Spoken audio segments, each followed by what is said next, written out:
The sky over the imperial capital of Valzir was the color of a fresh bruise, a swirling violet expanse where the heavy clouds were illuminated from below by the ceaseless neon hunger of the city. Suspended 1,000 feet above the glittering abyss of the lower districts, the High Court of the Regent floated on grav plates, a terrifying architectural marvel of obsidian and white light. It was designed to make anyone standing in the center feel small, and Jace Mercer felt significantly smaller than usual. Jace was on his knees. It was not a position he enjoyed, nor one he was accustomed to, but the gravity chains clamped around his wrists and ankles left him no choice. The cuffs were heavy, humming with a low-frequency field that increased the gravitational pull on his bones by 3 times the standard norm.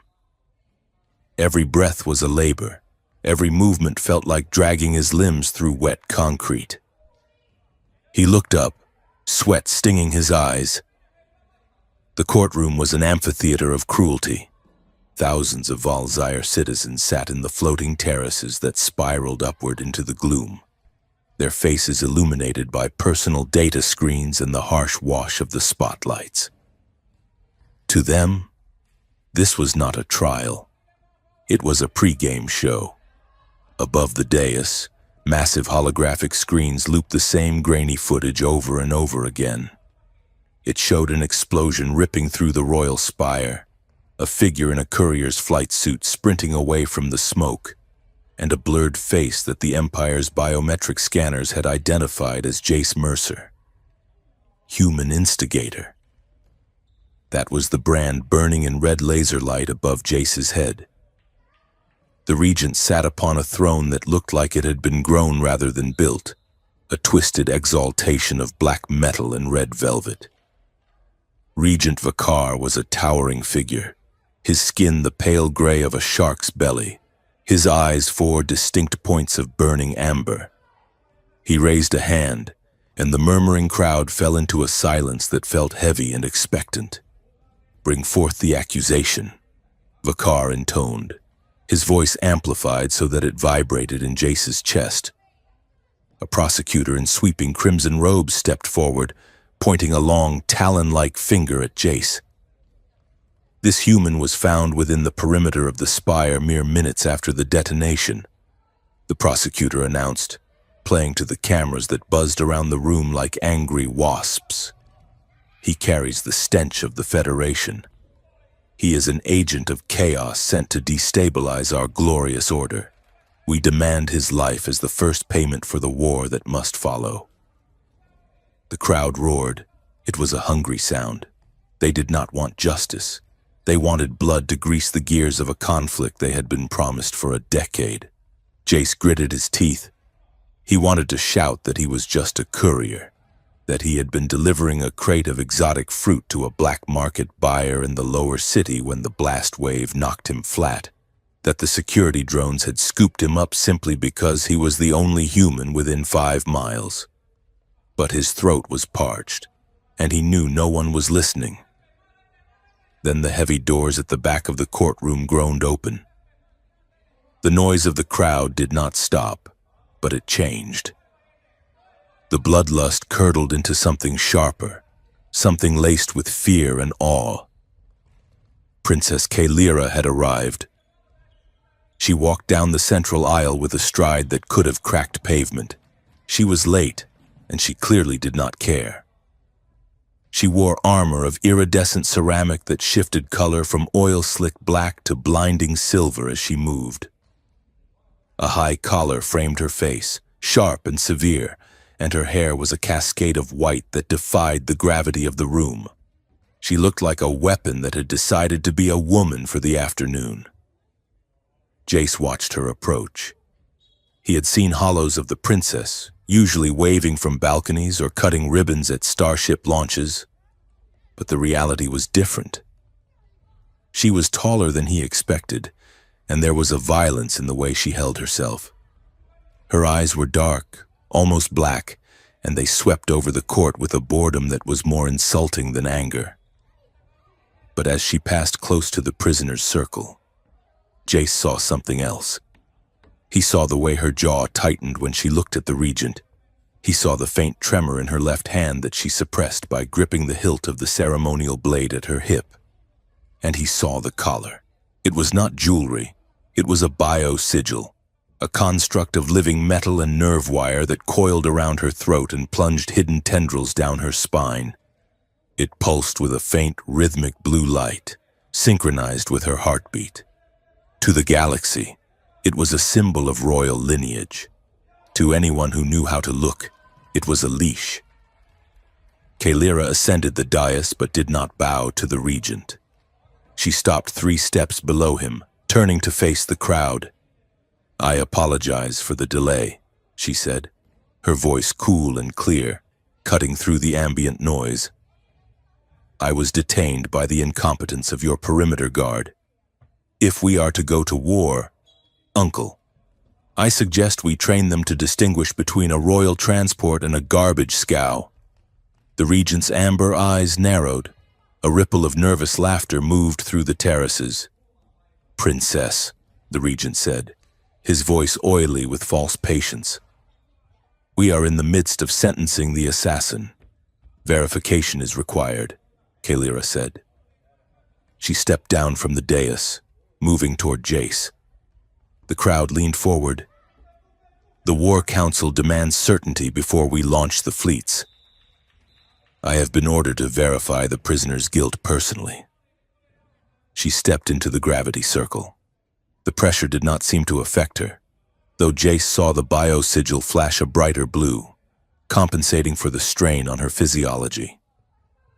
She circled Jace like a predator inspecting a trapped animal.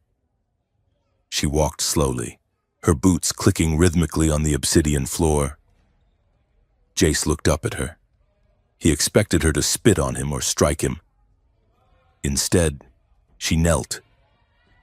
She was so close he could smell the ozone clinging to her armor and a faint, underlying scent of something floral and terrified. Her face remained a mask of imperious disdain, but her eyes were scanning him. She was not looking at him like a monster. She was looking at him like a datapad she was trying to decrypt. She reached out. It was a ritual gesture in the Valzyre culture, a touch of the palm to the prisoner's forehead to signify judgment. Jace flinched. He could not help it. The cold of her gauntlet radiated before she even made contact.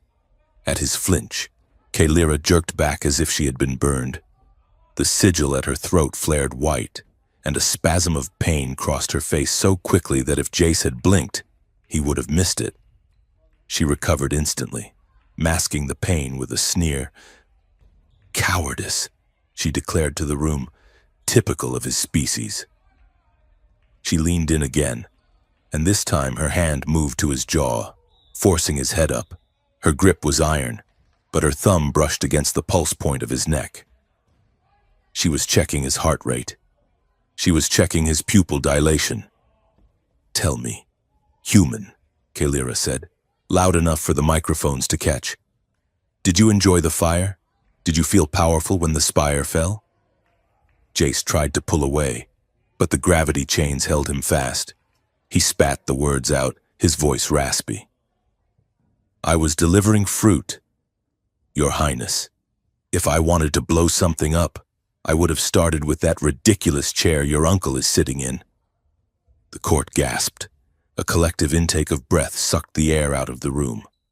Floating beside Kalira was a silver sphere, the court translator bot. It hummed, processing Jace's rough trade tongue into the flowery, high-caste dialect of the court. The prisoner states, the bot droned in a melodious baritone, that his humble trade involves the transport of agricultural delights. However, he posits that were he inclined toward destruction, he would have critiqued the structural aesthetics of the regent's seating arrangement with great prejudice. For a second, there was silence. Then, a stifled snort came from the upper terraces. Then another. Half the gallery seemed horrified, but the other half, the younger courtiers and the bored nobility, burst into laughter. Kalira did not laugh. but the corner of her mouth twitched. It was a micro-expression, gone in a nanosecond. She looked at Jace, really looked at him, and the mask slipped just enough for him to see a spark of genuine curiosity. She shifted her grip on his arm, her fingers brushing the underside of his wrist. There, half hidden by dirt and the red chafing of the cuffs, was a small, pale tattoo. It was a stylized winged wheel, an old Earth intelligence courier seal. It meant nothing to the Valzyre, but to Kaelira, who had spent years studying the enemies she was supposed to hate. It meant he was trained to carry data, not bombs. It meant he was smart. It meant he was a survivor. And it meant he was more valuable alive. He is not the bomber, Kaelira thought. The thought was dangerous. The bio-sigil tightened around her throat, a warning squeeze. Disloyal, disloyal. She ignored the pain. She stood up, turning to the Regent. His fear is genuine. She lied smoothly. But his confession is lacking. I require... She was cut off by a sudden chime that echoed through the chamber. A massive holographic pillar erupted in the center of the court. A figure materialized within it, a Valzyre guard, his uniform torn, his face bloodied. Witness testimony, the prosecutor shouted triumphantly. The holographic guard spoke, his voice distorted. I saw him, the human. He placed the charge on the support strut. He laughed as he did it. The crowd erupted in fury. This was the smoking gun. This was the excuse to execute Jace Mercer right now. But Kaelira was watching the hologram. She had spent her childhood hiding in the server rooms of the palace, learning code because it was the only language that did not lie to her. She saw the shimmer around the guard's mouth. She saw the frame stutter in the rendering of his blinking eyes. It was a deep fake, a good one, expensive and military grade, but a fake nonetheless. This was staged. The realization hit her like a physical blow. Her uncle did not just want a culprit, he had manufactured one. He needed this war so badly he was willing to burn his own city to get it. Kill him. Someone screamed from the terrace. Throw him to the void. The Regent stood, a smile stretching his pale face. The evidence is conclusive. Sentence him. No! Kaelira's voice cracked like a whip. The room froze. To defy the Regent in open court was madness. The sigil burned hot against her skin, sending spikes of agony down her nerves. She forced herself to stand tall, to use the pain as fuel. The evidence is convenient, Kaelira said, her voice dropping to a dangerous purring register. And I do not trust convenience. If he is a Federation agent, he carries codes, he carries networks. Executing him now is a waste of intelligence. She turned to the Regent, arching a perfect eyebrow. Unless, of course, the Regent prefers a quick death over valuable tactical data.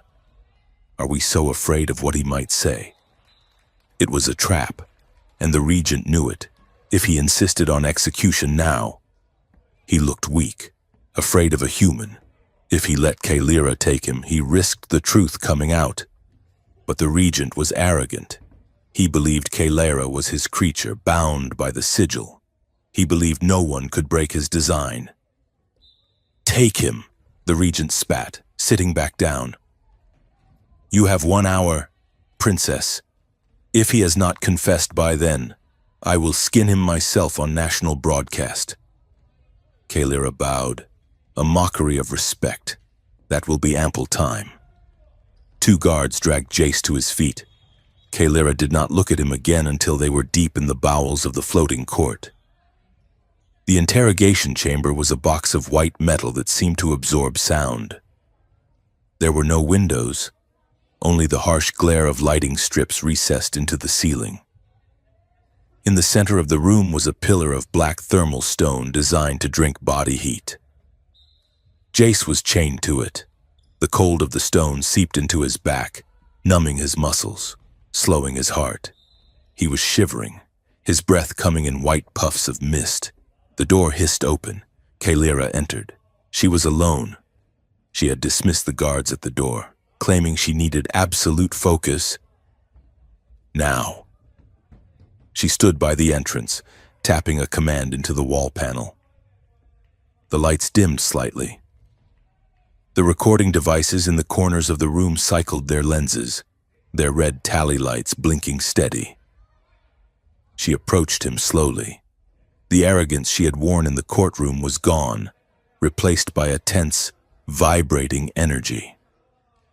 She looked tired. She looked like someone holding a grenade with the pin pulled. Jace tried to stop his teeth from chattering. "So," he rasped, "is this the part where you bring out the torture droids, or do you prefer to get your hands dirty?" Kaylira did not answer. She stopped inches from him. She was tall enough that her eyes were level with his. Up close, the biosigil was terrifying. He could see the small needles digging into the soft skin of her neck, the faint bruising around the metal. She reached out, her hand hovering near his face. Jace braced himself for a blow. Instead, her hand moved to the chains binding his chest. She wasn't touching the lock. She was leaning in, her body blocking the angle of the main camera.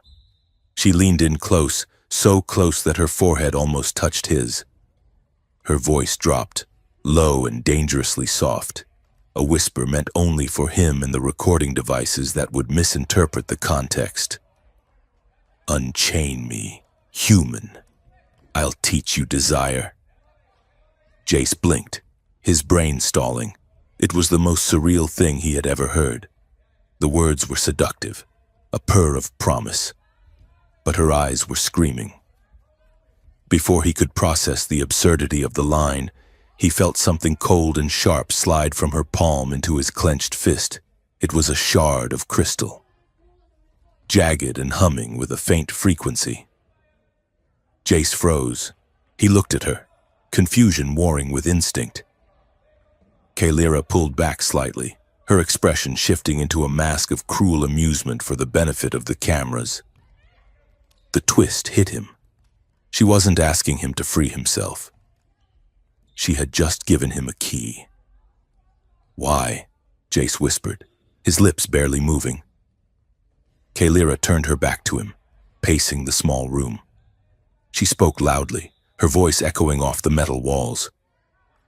"The Empire appreciates theater. Human. We build our truths out of light and noise, but sometimes..." She turned back to him, and for a second, the mask dropped completely. Her face was naked with desperation. "Sometimes the audience gets bored. I want the truth more than the spectacle." She tapped her own collar, a sharp, frantic tap. Jace looked at the shard in his hand. It was a piece of a sigil key. He recognized the geometric structure from his days running intel. It was a bypass chip, but it wasn't for his chains. His chains were standard gravity cuffs. This key was far too complex for that. It was for her. She wants me to unlock her, Jace realized. She can't do it herself. The system must require a second, unauthorized biosignature to prevent the wearer from tampering. He looked at Kaylira. She was trembling. The confidence that had carried her through the courtroom was shaking apart. She was terrified. For the first time since he had been dragged onto the shuttle, Jace stopped seeing an alien princess and started seeing a person who was just as trapped as he was. He didn't sneer. He didn't use sarcasm. "If I do this," Jace said, his voice steady, "what happens?" Kaylira stepped closer again, blocking the camera once more. "You help me disable the sigil, and I get you off-world. My personal ship is docked at the private spire. It is fast, and it is unnoticed. And if I refuse, then we both die," Kaylira said simply. "You, publicly, in an hour. Me, privately. Whenever my uncle decides I have outlived my usefulness." She looked at the timer on the wall. 40 minutes remaining. Jace tightened his grip on the shard. It cut into his palm. A grounding pain. "Fine," he said. "But if this is a trick, I'm going to haunt you." Kalira let out a sound that was half laugh, half sob. It was a dark, jagged sound. "Deal." She spun around, her voice transforming back into the imperious command of the princess. "Computer, initiate prisoner transfer protocol authorization Alpha 9. Destination, Royal Secure Containment. Reason, advanced psychological extraction." The room's AI chimed. "Authorization granted. Transfer team en route." Kalira canceled the order. "No team. I will transport him myself. The prisoner is volatile. I require zero interference." There was a pause. The AI seemed to consider this. Authorization confirmed. Kalira moved to the wall and hit the release for Jace's gravity chains. The pressure vanished instantly. Jace slumped forward, his muscles screaming as the blood rushed back into them. Kalira caught him. It was an awkward embrace, stiff and functional. She hauled him upright. "Can you run?" she asked. Jace grimaced, shaking out his legs. "I can stumble aggressively. Good enough." They moved into the corridor. It was empty, the white lights humming. They moved fast, Kalira leading him toward a private turbolift. "My ship is on the upper terrace," she explained, her voice low. "The pilot is an AI. Try not to let him annoy you. Him? You'll see." The turbolift shot upward, the glass walls revealing the dizzying cityscape of Valzyre. They were rising toward the private docking spires, away from the court, away from the eyes of the regent. The lift slowed, the doors hissed open, and the world exploded into violence. 3 figures were waiting in the docking bay. They wore the uniforms of the Royal Guard, but their faces were covered in stealth masks, and they held silenced plasma repeaters. Assassins. Kalira reacted before Jace even registered the threat. She shoved Jace back into the lift and threw herself forward, drawing the ceremonial blade from her hip. The blade hummed to life, a jagged edge of energy. She moved with a terrifying grace, deflecting the first plasma bolt with her armored gauntlet and slashing the barrel of the nearest rifle. She spun, kicking the second assassin in the chest with enough force to dent his armor. But then she froze. She screamed, a raw, tearing sound. She dropped to one knee, clutching her throat. The biosigil was pulsing a violent, angry red. It had detected her attack on the Regent's men. It interpreted it as treason. It was punishing her, locking her muscles, flooding her nervous system with liquid fire. The assassins recovered. 2 of them aimed their weapons at her exposed back. Jace didn't think, he didn't calculate the odds. He just moved. He lunged out of the lift, sliding across the polished floor. He wasn't aiming for the assassins. He was aiming for Kalira. He slammed into her, his hand finding the back of her neck. He jammed the crystal shard into the small, recessed port at the base of the collar. The effect was instantaneous. The red light of the sigil shattered into a chaotic static. The punishment signal cut out. Kalira gasped, air rushing back into her lungs. The pain vanished, replaced by a surge of adrenaline. She didn't look at Jace. She didn't say thank you. She just moved, freed from the crippling pain. She was a blur. She vaulted over Jace, her blade flashing. She took the first assassin in the throat, the energy blade cauterizing the wound instantly. She ducked under a swing from the second, driving her elbow into his temple with a sickening crunch. The third assassin turned to run, but Kalira threw her blade. It spun through the air and took him in the leg. Silence fell over the docking bay, broken only by the heavy breathing of the 2 fugitives. Kalira retrieved her blade. She looked at Jace. Her eyes were wide, dark, and wild. She reached up and touched the collar. It was still there, still locked, but the light was dim. the control loop broken for the moment. "You did it," she whispered. Jace stood up, wiping blood from his lip. "Partially. I think I just put it in safe mode. It won't hold forever." Kalira nodded. "Then we must be gone before it reboots." She grabbed his arm and dragged him toward a sleek, needle-nosed ship docked at the end of the platform. It was matte black, ugly and beautiful all at once. The ramp lowered as they approached. "Welcome back, Princess," a voice drawled from the ship's external speakers. It was a voice dripping with synthetic sarcasm. "I see we have acquired a stray. Should I prepare the deworming protocols? Just fly." "Silas!" Kalira shouted, shoving Jace up the ramp. They scrambled into the cockpit. Kalira threw herself into the pilot's seat, her fingers flying across the controls. Jace strapped himself into the co-pilot chair, his hands shaking. Outside, the alarms of the capital finally began to scream. Red lights bloomed across the sky like poisonous flowers opening in fast motion. Patrol drones swarmed from the lower levels, a cloud of angry hornets rising to meet them. "Hang on!" Kalira yelled. She punched the thrusters. The ship screamed, a banshee wail of engines, and tore loose from the dock. They dove straight down, plunging into the neon canyons of the city, weaving through the traffic lanes of floating barges and cathedral towers. Behind them, the Empire of Valzyre woke up and began to hunt. Jace looked at Kalira. She was focused on the flight path, her profile sharp against the chaotic lights of the city. She looked terrified. She looked dangerous. And for the first time in 100 years, Jace Mercer felt like he was exactly where he was supposed to be. "Drive, Princess," he said. "Drive like you stole it."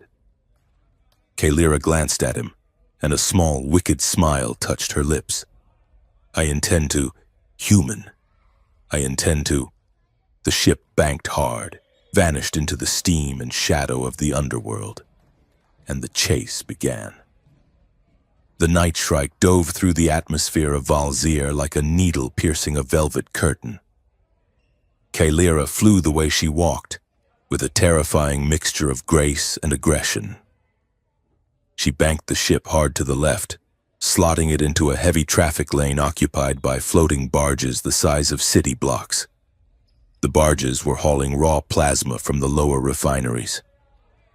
Lumbering beasts of rusted metal that groaned under their own weight. The Night Shrike was a shadow in their wake, weaving through the gaps in the exhaust plumes, invisible to the long-range scanners sweeping the upper atmosphere.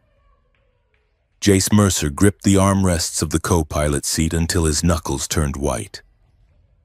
Outside the canopy, the city was a blur of vertical light. Cathedral towers suspended by anti-gravity tethers drifted past, their stained glass windows glowing with religious holograms. They were flying so fast that the prayers broadcast from the spires sounded like a single, high-pitched scream. "We are currently violating 74 distinct traffic regulations," a dry, synthetic voice announced from the dashboard. 75, 76. If you are aiming for a high score, Princess, I suggest clipping the wing of that sanitation drone. It is worth double points in the lower districts. "Shut up, Silas," Kalira snapped, though her voice lacked real heat. She was focused, her eyes darting between the sensor array and the narrow gap between two colossal advertising zeppelins. "I am merely pointing out that royal kidnapping etiquette usually involves a ransom note." The AI continued. "We seem to have skipped straight to the high-speed fugitives phase. It is very bohemian of you." Jace finally found his voice, though it sounded like he had swallowed gravel. "Is he always like this?" "He is worse when he is bored," Kalira said, jerking the yoke to the right to avoid a stream of magnetic traffic control drones. "Consider this him being charming." The ship shuddered as they punched through a layer of thermal turbulence. The glittering spires of the upper city gave way to the industrial gloom of the mid-levels. a place of suspended factories and neon-lit docking bays. Kalira leveled the ship out, hiding their heat signature beneath the exhaust trail of a massive cargo hauler. Only then did she exhale. Her shoulders, rigid with the tension of the escape, dropped a fraction of an inch. She engaged the autopilot and spun her chair around to face Jace. The bio-sigil at her throat was humming a low, steady blue. It was in a dormant cycle, confused by the partial unlock Jace had performed, but Jace could see the red irritation on her skin where the metal dug in. "Why?" Jace asked. He didn't wait for her to speak. He needed to know. "Why save me? You said it yourself in the court. I'm a convenient corpse. You could have let them fry me and used the distraction to slip away." Kalira looked at him. In the dim light of the cockpit, the sharp angles of her face were softened, making her look younger. Less like a statue of war and more like a woman who had not slept in a week. "Because the evidence was staged," she said flatly. "That's it?" Jace asked. "You risked treason because of a deep fake?" "I hate staged things," Kalira said. She stood up and walked to the small kitchenette at the back of the cockpit, pouring herself a glass of water with a shaking hand. "My entire life is a performance, human. Every word I say, every step I take, is scripted by the War Council or the Regent.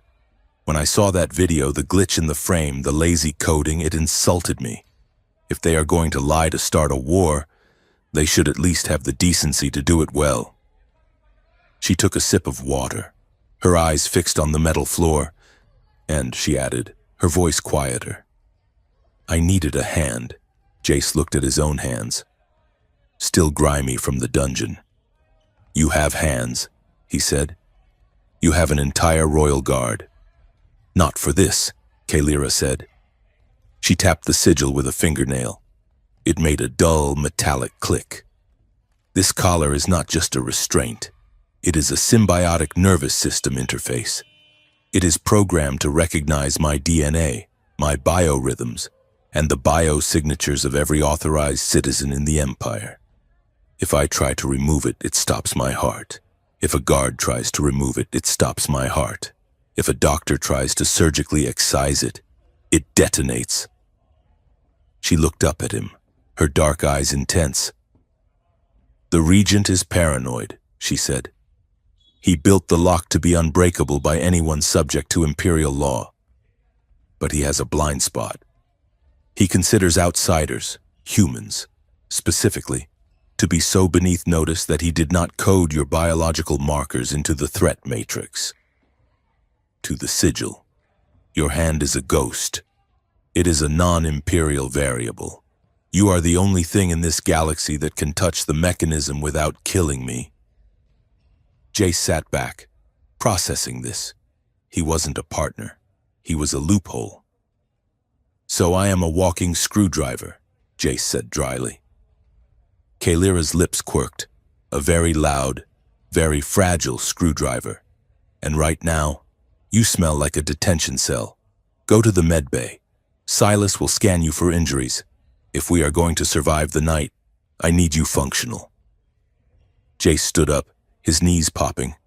He felt the exhaustion dragging at him, but the adrenaline was still humming in his veins. He walked past her, and for a moment, the space between them felt charged, filled with the unspoken weight of the bargain they had struck. "Don't crash. Princess," he said. "Don't die." "Courier," she replied. The medbay was a pristine white closet that smelled of antiseptic and cold metal. Jace sat on the diagnostic table while a multi-armed medical drone hovered over him, scanning his body with beams of green light. Contusions detected on wrists and ankles. The drone chirped, dehydration mild, adrenaline levels critical. Foreign contaminant detected on cranial surface. Before Jace could ask what that meant, one of the drone's arms extended, revealing a buzzing laser razor, initiating decontamination protocol. The drone announced, Removing fibrous parasite colony. Jace scrambled back, nearly falling off the table. Hey, wait, that's hair. It's supposed to be there. The drone did not pause. Parasite denial is a common symptom of infection. Hold still. Jace grabbed a metal tray to use as a shield. Kalira, your toaster is trying to scalp me. The door to the medbay whooshed open. Kalira stood there, holding a data pad. She looked from Jace, who was brandishing a tray like a gladiator, to the drone, which was menacingly revving its laser razor. Unit 7, stand down, Kalira ordered. The drone paused. Command verified, but the contaminant is decorative, Kalira said. Her voice wavered. She brought a hand to her mouth, her shoulders shaking. Jace lowered the tray. You're laughing. I am not. Kalira choked out. She let out a sound that was definitely a laugh, though it sounded rusty, as if she hadn't used the muscles in years. It is just, you look very fierce, defending your fibrous parasite colony. She took a breath, composing herself, though her eyes were still bright with mirth. It was the first time Jace had seen her look genuinely human. The terrifying princess of Valzyre was gone, replaced by a tired woman amused by the absurdity of the universe. Keep the hair, Kalira said, stepping into the room and dismissing the drone. It suits you, in a barbaric sort of way. She leaned against the counter, her expression turning serious again. We are arriving at the drop point. It is a black market skyport called the Rib. It is carved into the fossilized remains of a star whale asteroid. It is not safe, but it is the only place we can find answers. Answers about what? Jace asked, running a hand through his threatened hair. About who really framed you, Kalira said, and how to break this collar off for good. The Rib was a nightmare of neon and rock. The skyport was literally built inside the curved, calcified ribcage of a massive celestial entity, suspended in the asteroid belt that ringed the capital. Ships of every illegal make and model were docked along the bone-white spurs, and the air inside the pressurized dome tasted of recycled oxygen, burnt spice, and ozone. They walked through the main concourse, a chaotic bazaar where merchants shouted their wares from stalls made of salvaged engine parts. Memories, fresh memories, a vendor with 3 eyes shouted, holding up glowing vials of blue liquid. First kisses, last breaths, high-fidelity recall, guaranteed, star maps, uncharted routes, avoid the patrols, whispered a cloaked figure who smelled like sulfur. Kalira walked beside Jace. She was wearing a heavy hooded cloak made of rough gray wool, designed to blend in with the smugglers and thieves. It was a terrible disguise. She moved with a straight-backed, gliding elegance that screamed nobility. Every time she stepped, the crowd parted slightly, instinctually making way for someone who held power. People glanced at her, saw the way she carried herself, and then immediately looked away. In the Rib, recognizing royalty was a good way to get killed. It was an open secret that the high-born came here to buy their vices, and the locals knew better than to stare. You're about as subtle as a supernova, Jace muttered, keeping close to her. And you walk like you are expecting the floor to bite you, Kalira shot back, though she kept her head down. Keep moving. We are looking for the Archive of Dust. They found it at the far end of the market, a shop squeezed between a dealer of illegal cybernetics and a noodle stand. The sign above the door was a hologram of a blinking eye. Inside, the shop was a labyrinth of data spools and paper books. Actual paper, a rarity that cost more than gold in the Empire. Dust motes danced in the light of flickering lanterns. A woman was sitting behind the counter, reading a scroll.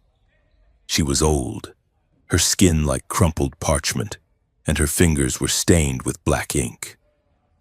One of her eyes was natural, a sharp, intelligent brown. The other was a complex mechanical lens that whirred and zoomed as they entered.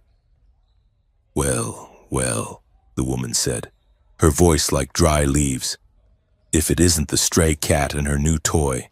"Miri," Kalira said, pulling back her hood. The old woman, Miri, didn't bow. She just smirked. "You're loud, girl. The whole belt is buzzing about a fugitive princess and a human terrorist. They say you killed 6 guards with your teeth." "Only 3, Kalira corrected, leaning on the counter. "And I need information. Miri, not gossip." Miri rolled up her scroll. "Information costs. Princess, you know the rules." Kalira reached into her pocket and pulled out a small, glowing chip. It was a royal override key, capable of bypassing high-level security gates. "One use," Kalira said. "No questions asked." Miri snatched the key with impressive speed. "Done. What do you want to know?" "The witness testimony," Kalira said. "The guard who accused him, it was a deep fake, but the signature was military. I need to know where it came from." Miri slotted the key into a port on her neck. Her mechanical eye spun rapidly, projecting a cone of blue light onto the counter. Data streams cascaded through the air. "Standard propaganda filth," Miri muttered, swiping through the code, sloppy rendering on the shadows. "But here." She pointed to a string of hexadecimal code buried in the metadata. "That is a mirror seed," Miri said. "It's a nasty little piece of parasitic tech. It doesn't just fake an image, it eats the truth. It scrapes local surveillance data, deletes the reality, and overwrites it with the fabrication. It's expensive, and it's restricted." "Who made it?" Jace asked. Miri looked at him, her mechanical eye zooming in on his face. "The seed was grown in a private server," she said. "But the origin point is masked. It bounces through 1,000 proxies. However, there is a signature echo, a harmonic resonance." She looked back at Kalira. "It sounds like a song. Princess." Kalira went still. "A song?" "The Canticle Vault," she whispered. "The living archive." Miri nodded. If the seed was designed to overwrite truth, it would need a baseline of pure reality to invert. The vault is the only place that stores truth as sensory data. If you want to find the author, you have to go to the source. The Canticle Vault is forbidden, Kalira said, her voice tight. It is a death sentence to enter. You're already dead, girl, Miri cackled. You just haven't fallen down yet. They returned to the ship in silence. The revelation hung heavy between them. The conspiracy wasn't just political. It was woven into the very history of the Empire, inside the Night Shrike. Kalira led Jace to the small crew cabin in the rear. It was cramped, filled with crates of supplies and the hum of the engine. Sit, she ordered, pointing to a bunk. Jace sat. He watched as she retrieved a medkit from the wall. She knelt in front of him, taking his hands in hers. Her touch was different this time. In the courtroom, she had been a predator. In the interrogation room, she had been desperate. Now, she was careful. She applied a cool blue gel to the bruises on his wrists where the gravity chains had bitten into the skin. Her fingers were calloused from sword drills, but her touch was incredibly gentle. She traced the lines of the bruises, her thumb lingering on the pulse of his wrist. It wasn't a tease. It felt like an apology she didn't know how to speak. Jace watched her. He saw the fatigue in the line of her neck, the weight of the collar pressing on her collarbone. Do you ever choose anything? Jace asked softly. Or is it all just orders and reactions? Kalira paused. She didn't look up. She kept massaging the gel into his skin. I chose my boots this morning, she said, a weak attempt at humor. Then she went quiet. The silence stretched, filled only by the thrum of the drive core. "No," she admitted, her voice barely a whisper. "I am the heir. I am a vessel for the bloodline. I am a symbol for the people. I am a weapon for the regent. I am everything except myself." She looked up at him then, and her eyes were wet. "If we fail, Jace, the regent will burn the human colonies. He will kill millions, and he will stand me in front of the cameras and make me read the order, and I will do it, because the sigil will make me do it. I will be the face of a genocide, and inside, I will be screaming." She gripped his hands tighter. "I am not powerful human. I am the most expensive slave in the galaxy." Jace looked at her. He saw the terror she hid behind the armor. He realized that for all her strength, she was drowning. "We won't fail," Jace said. He turned his hand over, lacing his fingers with hers. "Show me what to do. With the sigil. We need to be faster next time." Kaylira nodded, swallowing hard. "Okay." She guided his hand to her throat. "You have to touch the 3 nodes simultaneously," she explained, her voice breathless. "Here, here, and here." Jace placed his fingers on the warm metal of the collar. He could feel the pulse of her carotid artery beneath it. He could feel the bioelectric hum of the device. "Hold still," he said. He pressed down. The contact was electric, not painful, but intense. A shock of connection that seemed to bypass the skin and hit the nerves directly. Kaylira gasped, her head falling back, exposing her throat. For a moment, they were frozen.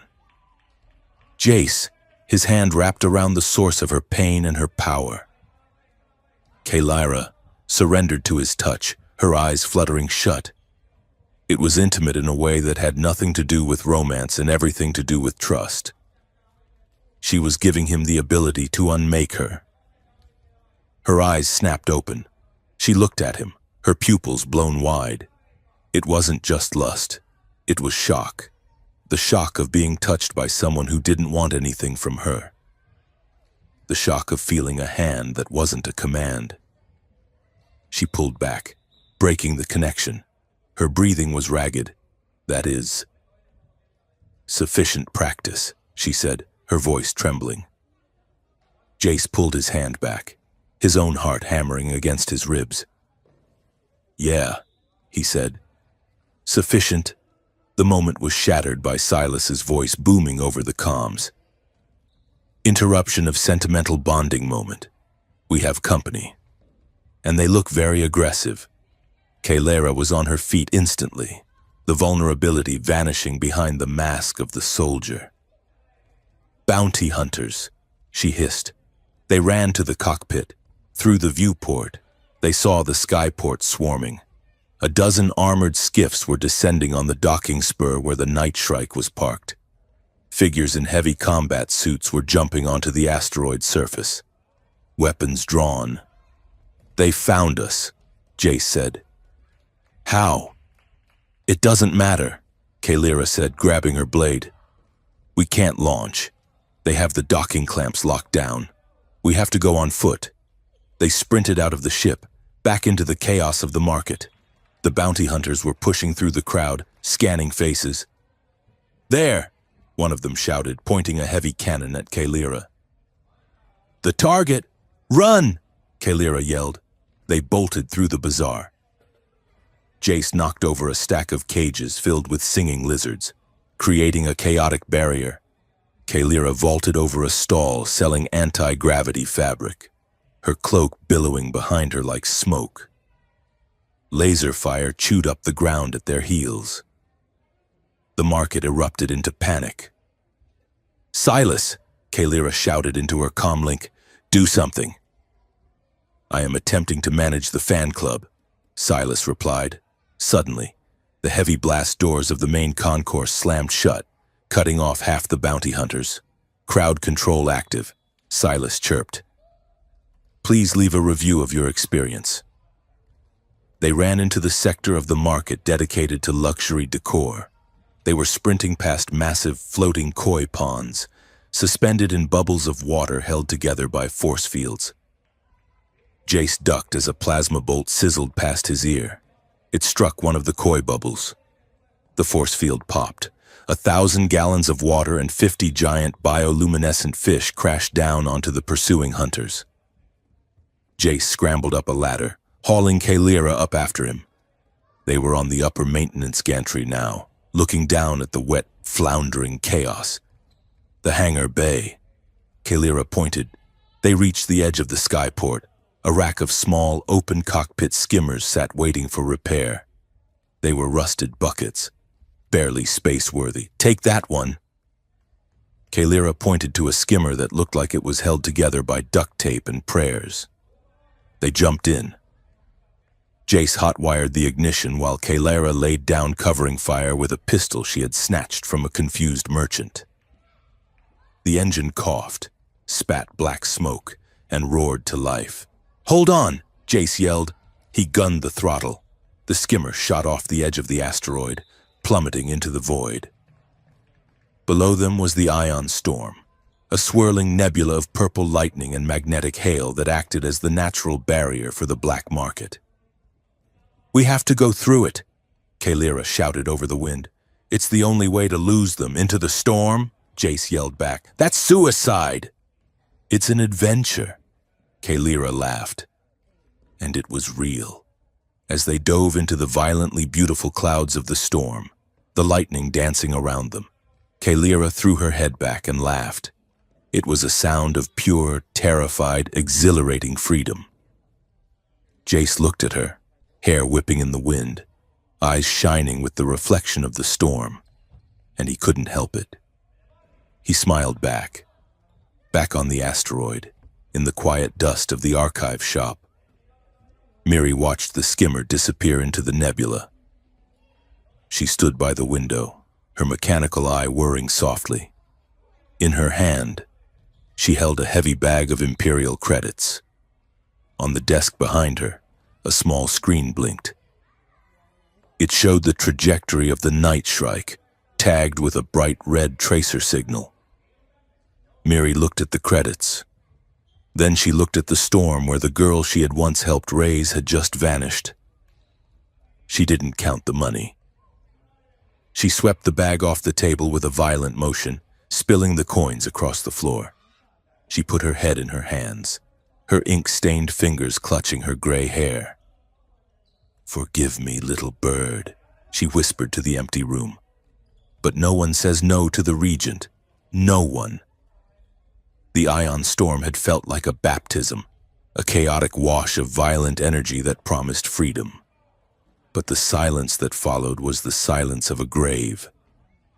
The stolen skimmer shuddered as it cleared the nebula, its engine coughing black smoke into the vacuum.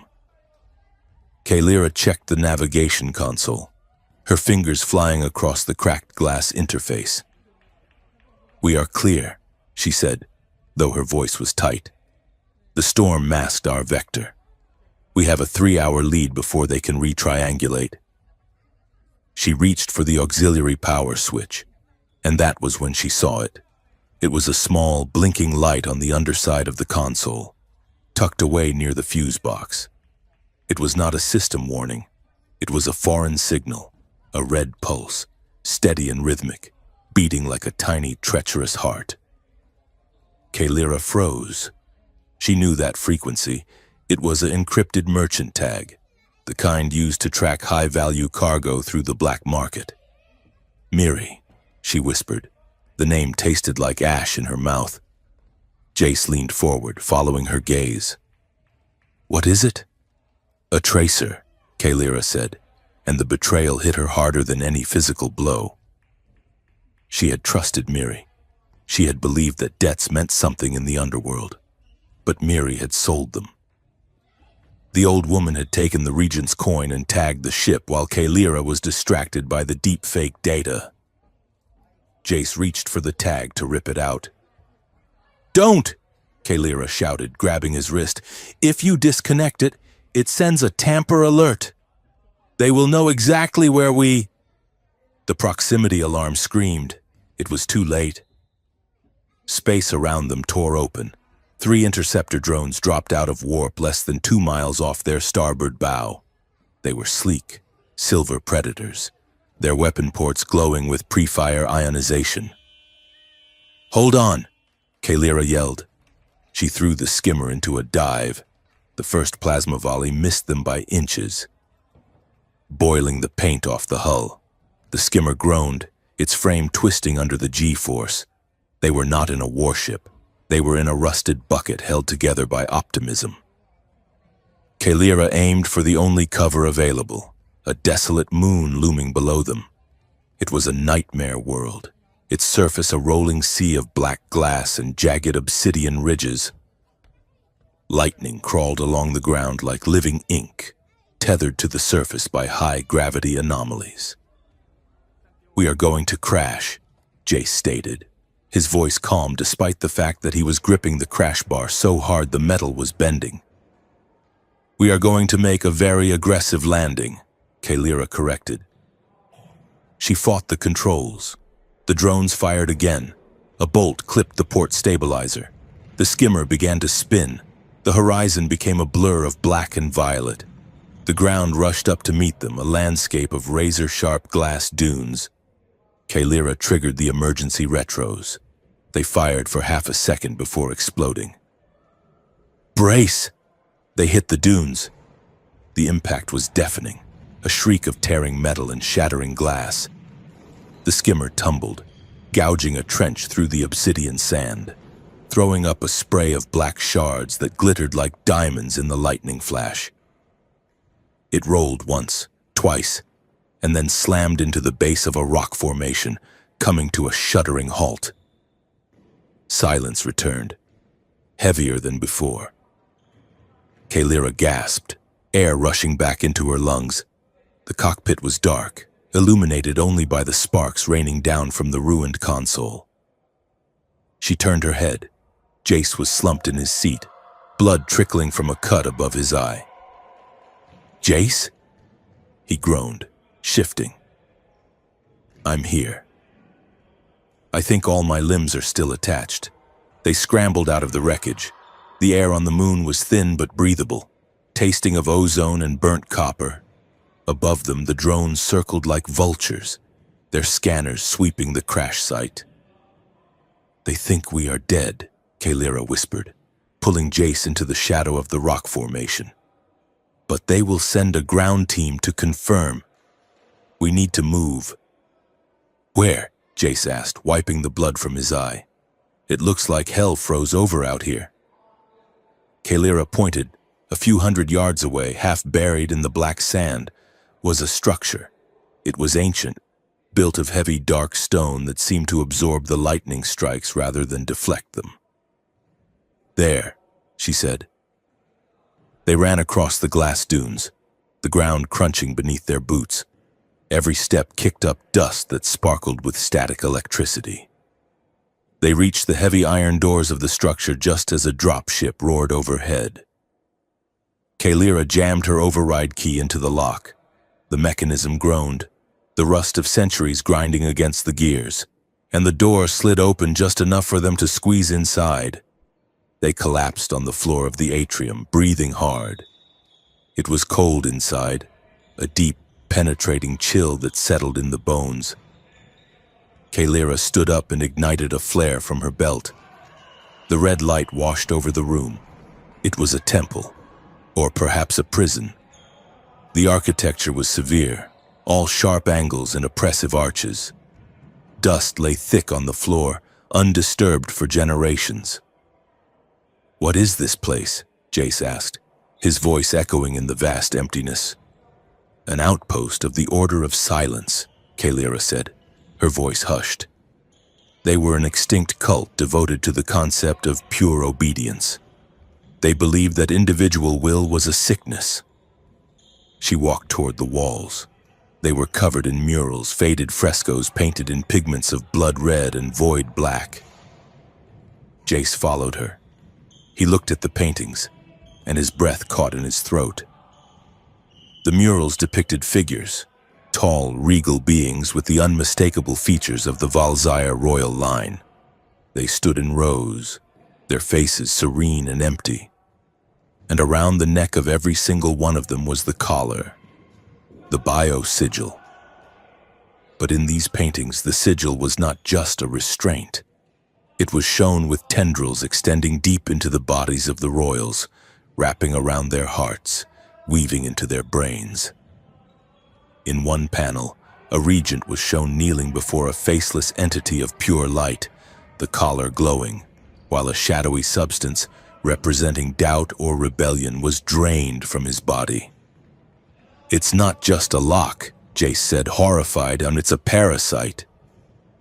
Kaelira stared at the image of her ancestors.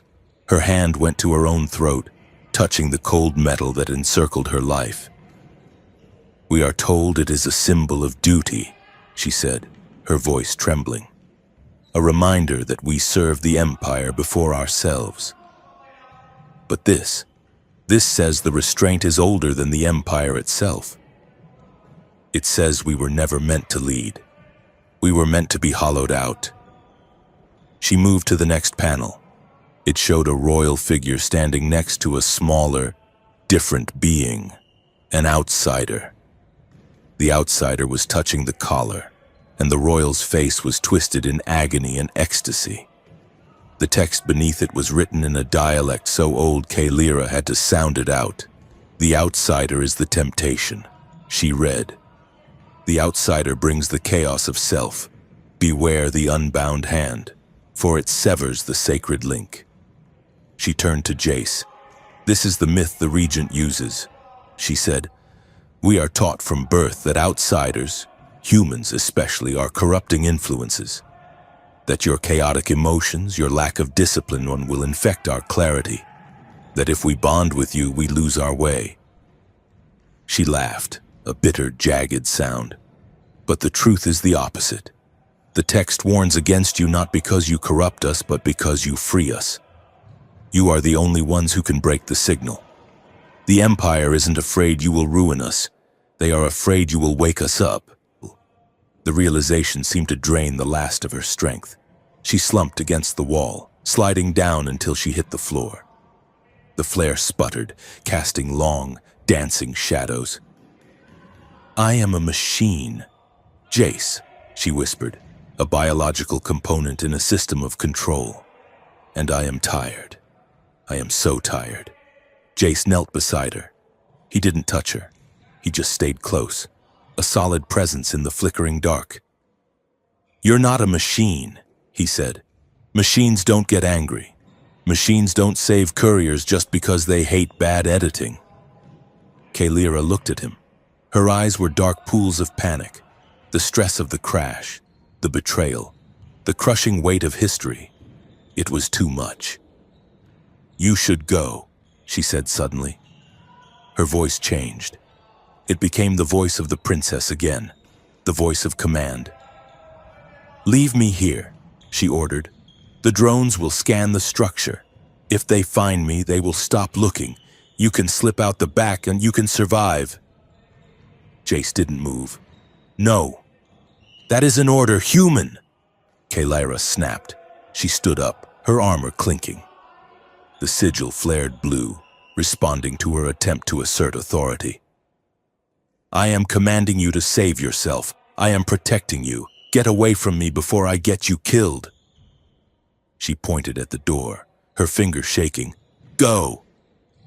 Jace stood up slowly. He walked into her space, ignoring the command in her tone.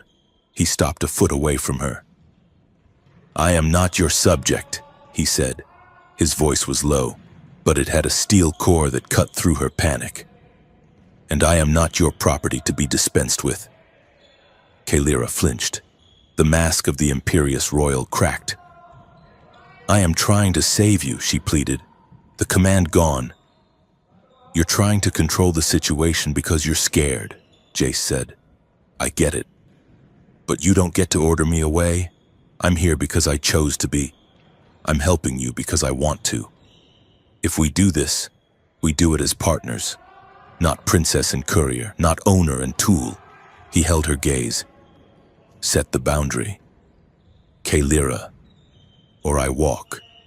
But if I walk, it's because I chose to, not because you ordered me. Kaylira stared at him. The silence stretched, filled only by the hum of the lightning outside. She looked at his face, bruised, dirty, and utterly defiant. For the first time in her life, someone was refusing to obey her for her own good. She exhaled, a long, shuddering breath. The tension went out of her shoulders. I agree, she said. It sounded awkward, a word she wasn't used to tasting. I am sorry. I do not know how to be. This... Partners, Jace supplied. Partners, she repeated. She looked around the room, her eyes clearing. If we are partners, then we need a plan. We cannot stay here. She moved deeper into the outpost. In the center of the room, beneath the mural of the kneeling regent, was a pedestal. On it lay a crystalline tablet, preserved by the dry air. Kaylira wiped the dust away. It was a map. This outpost wasn't just a temple, she said. It was a gatehouse. Look. She traced a line of light on the tablet. It showed a path leading from the moon, through a dense, swirling field of debris, to a set of coordinates deep in the asteroid belt. The Canticle Vault, she said. It is real. And this is the back door. She pointed to the obstacle between them and the coordinates. The crystal storm belt, she read. Where memory dissolves and time sings. It says the storm erases navigation computers, Jace noted, reading the trade symbols. That's why no one goes there. You can't plot a course. We don't need a computer, Kaylira said, a spark of madness returning to her eyes. We have eyes, and there is a vehicle in the lower hangar. The vehicle was a generous description. It was a skiff, a flatbed cargo mover with a gravity drive and a roll cage. It had no canopy, no shields, and looked like it had been parked since the last dynasty. But the engine turned over. They blasted out of the outpost just as the drone team breached the main doors. Kaylira drove. Jace manned the rear deflector dish, which he had jury-rigged to scramble their heat signature. They hit the atmosphere and punched straight up, aiming for the glittering wall of chaos that marked the edge of the crystal storm. The storm was beautiful and terrifying. It wasn't made of ice or water. It was made of millions of razor-thin shards of silicate crystal, swirling in a magnetic vortex. As the wind hit them, the shards vibrated, creating a sound that penetrated the hull of the skiff, a high, haunting song that sounded like a choir of ghosts. "Hold on," Kaylira yelled over the singing wind. They dove into the belt. The world shattered. The crystals acted like prisms, refracting not just light, but time. As they flew, Jace saw ghost images flickering in the air around them. He saw a version of their skiff exploding in a ball of fire, a potential future where they hit a rock. He saw a version of Kaylira sitting on the throne, her eyes dead and white, the collar fused to her jaw. He saw a version of himself falling endlessly into the dark. "Don't look at them," Kaylira shouted, her knuckles white on the yoke. "They are echoes. Keep your eyes on the path." The singing grew louder, a cacophony of possible dooms. The skiff shuddered, crystals pinging off the hull like hail. A massive shard the size of a cathedral spun past them, missing their starboard wing by inches. In the reflection of the shard, Jace saw another image, the two of them, standing in a field of green grass, Kaylira laughing without the collar. He focused on that one. He held on to it. "Left!" Jace screamed. Kaylira yanked the stick. They barrel-rolled through a gap in the crystal wall, spiraling down a tunnel of pure blue light. The singing reached a crescendo, a single piercing note that vibrated in their teeth, and then silence. They burst out of the storm into a pocket of absolute calm. Floating in the center of the void was the Canticle Vault. It was not a building. It was a geode the size of a moon, split open to reveal a city of glowing, living crystal inside. Spires of amethyst and quartz rose from the core, pulsing with a rhythm that looked like breathing. It was the most beautiful thing Jace had ever seen. They landed the battered skiff on a landing pad made of polished pearl. The air here was rich and sweet. They stepped out, their boots making no sound. A massive gate blocked the entrance to the inner sanctum. It had no handle, no keyhole, only a smooth, concave depression in the center. A voice spoke. It did not come from a speaker. It vibrated from the crystal floor itself. Truth is the key. To enter, you must surrender a burden. Kaylira stepped forward. She looked at Jace, then at the gate. A secret, she whispered. It demands a secret. She placed her hand on the depression. The light in the crystal shifted from white to a deep, bruising purple. I watched my mother sign the order for the bombardment of the Tellus colony, Kaylira said, her voice shaking. I was 10 years old. I knew it was wrong. I knew there were children there. But I stood in the corner and I said nothing because I wanted her to be proud of me. I let them die because I was afraid of disappointing her. The gate pulsed. A flash of light shot through Kaylira, and she gasped, doubling over as if the memory had been physically ripped from her chest. The crystal absorbed the confession, glowing brighter. Accepted. The voice thrummed. One burden remains. Kaylira stumbled back, catching her breath. She looked at Jace. Jace stepped up. He placed his hand on the cold stone. I was running a courier route for the resistance on Mars, Jace said quietly. I had a data packet that contained the location of a safe house. I saw the patrol scanners. I knew if I kept the packet, I'd be caught. So I dumped it. I dumped the intel to clear my buffer and save my own skin. The patrol let me go. The safe house was found 3 days later. 40 people died because I wanted to live. He closed his eyes. I didn't run because I was smart. I ran because I was a coward. The gate shuddered. The light turned a deep, sorrowful blue. Accepted. The massive doors dissolved into mist. They walked through, leaving their shame at the threshold. Inside, the vault was a library of light, columns of crystal stretched up into infinity, each one containing millions of flickering images. These were the songs, the recorded sensory memories of the Empire. Kaylira moved with purpose now. Show me the assassination, she commanded. Show me the truth of the spire. The room darkened. A hologram materialized around them, immersive and terrifyingly real. They were standing on the balcony of the royal spire. They could feel the wind. They could smell the celebratory wine. They saw the explosion, but then the view shifted, rewinding, changing angles. They saw the witness, the guard who had testified against Jace. He wasn't there. The space where he stood was empty. Then they saw the deployment of the mirror seed. A figure walked onto the balcony minutes before the blast. He was wearing a high-clearance uniform. He placed a small, silver device on the railing. Kaylira gasped.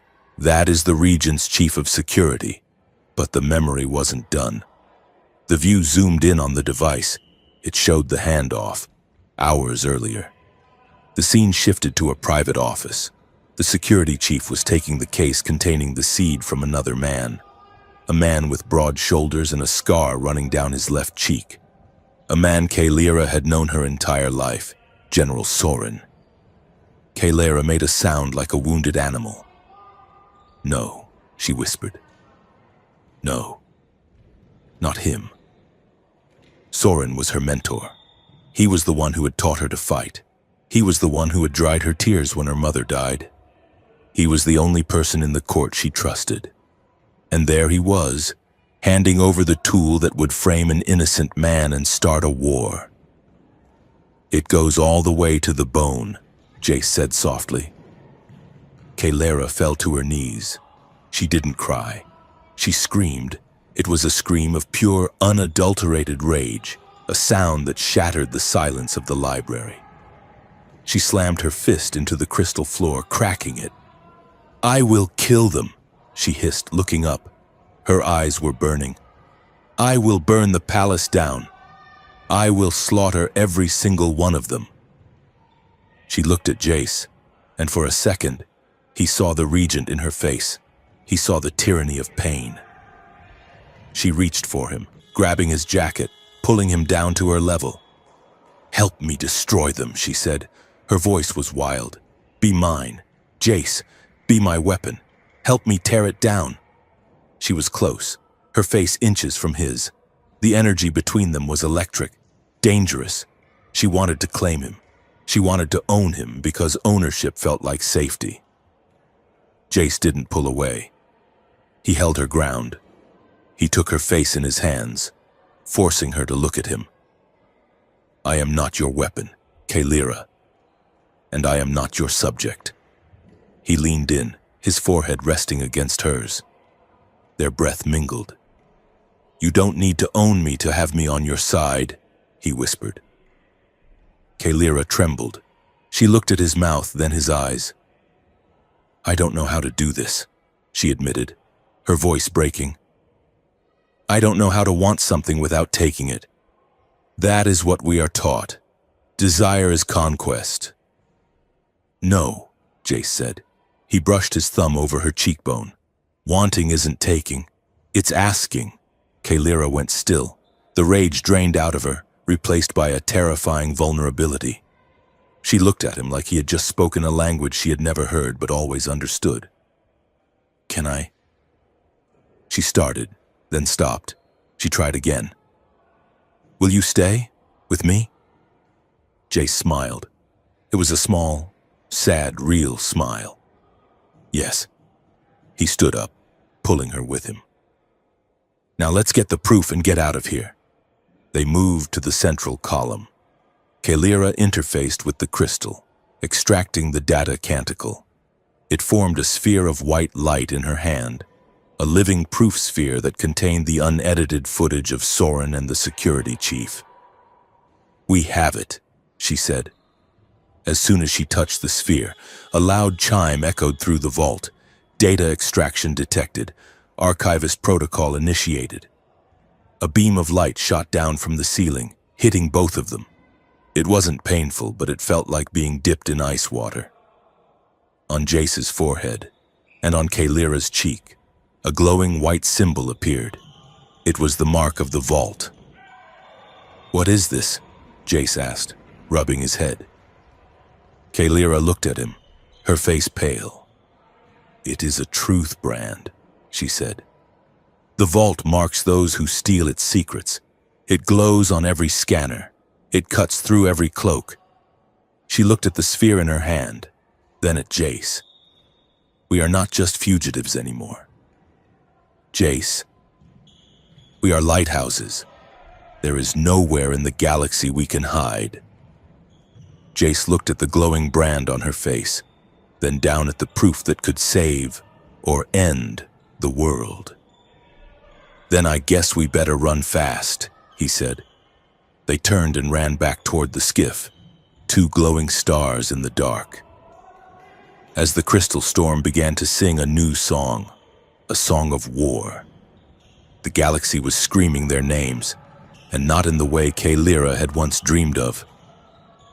Every holographic billboard from the core worlds to the rim was plastered with two faces. One was hers, distorted to look wild-eyed and manic, captioned, "The Corrupted Heir." The other was Jace, his features sharpened to look predatory, captioned, "The Human Handler."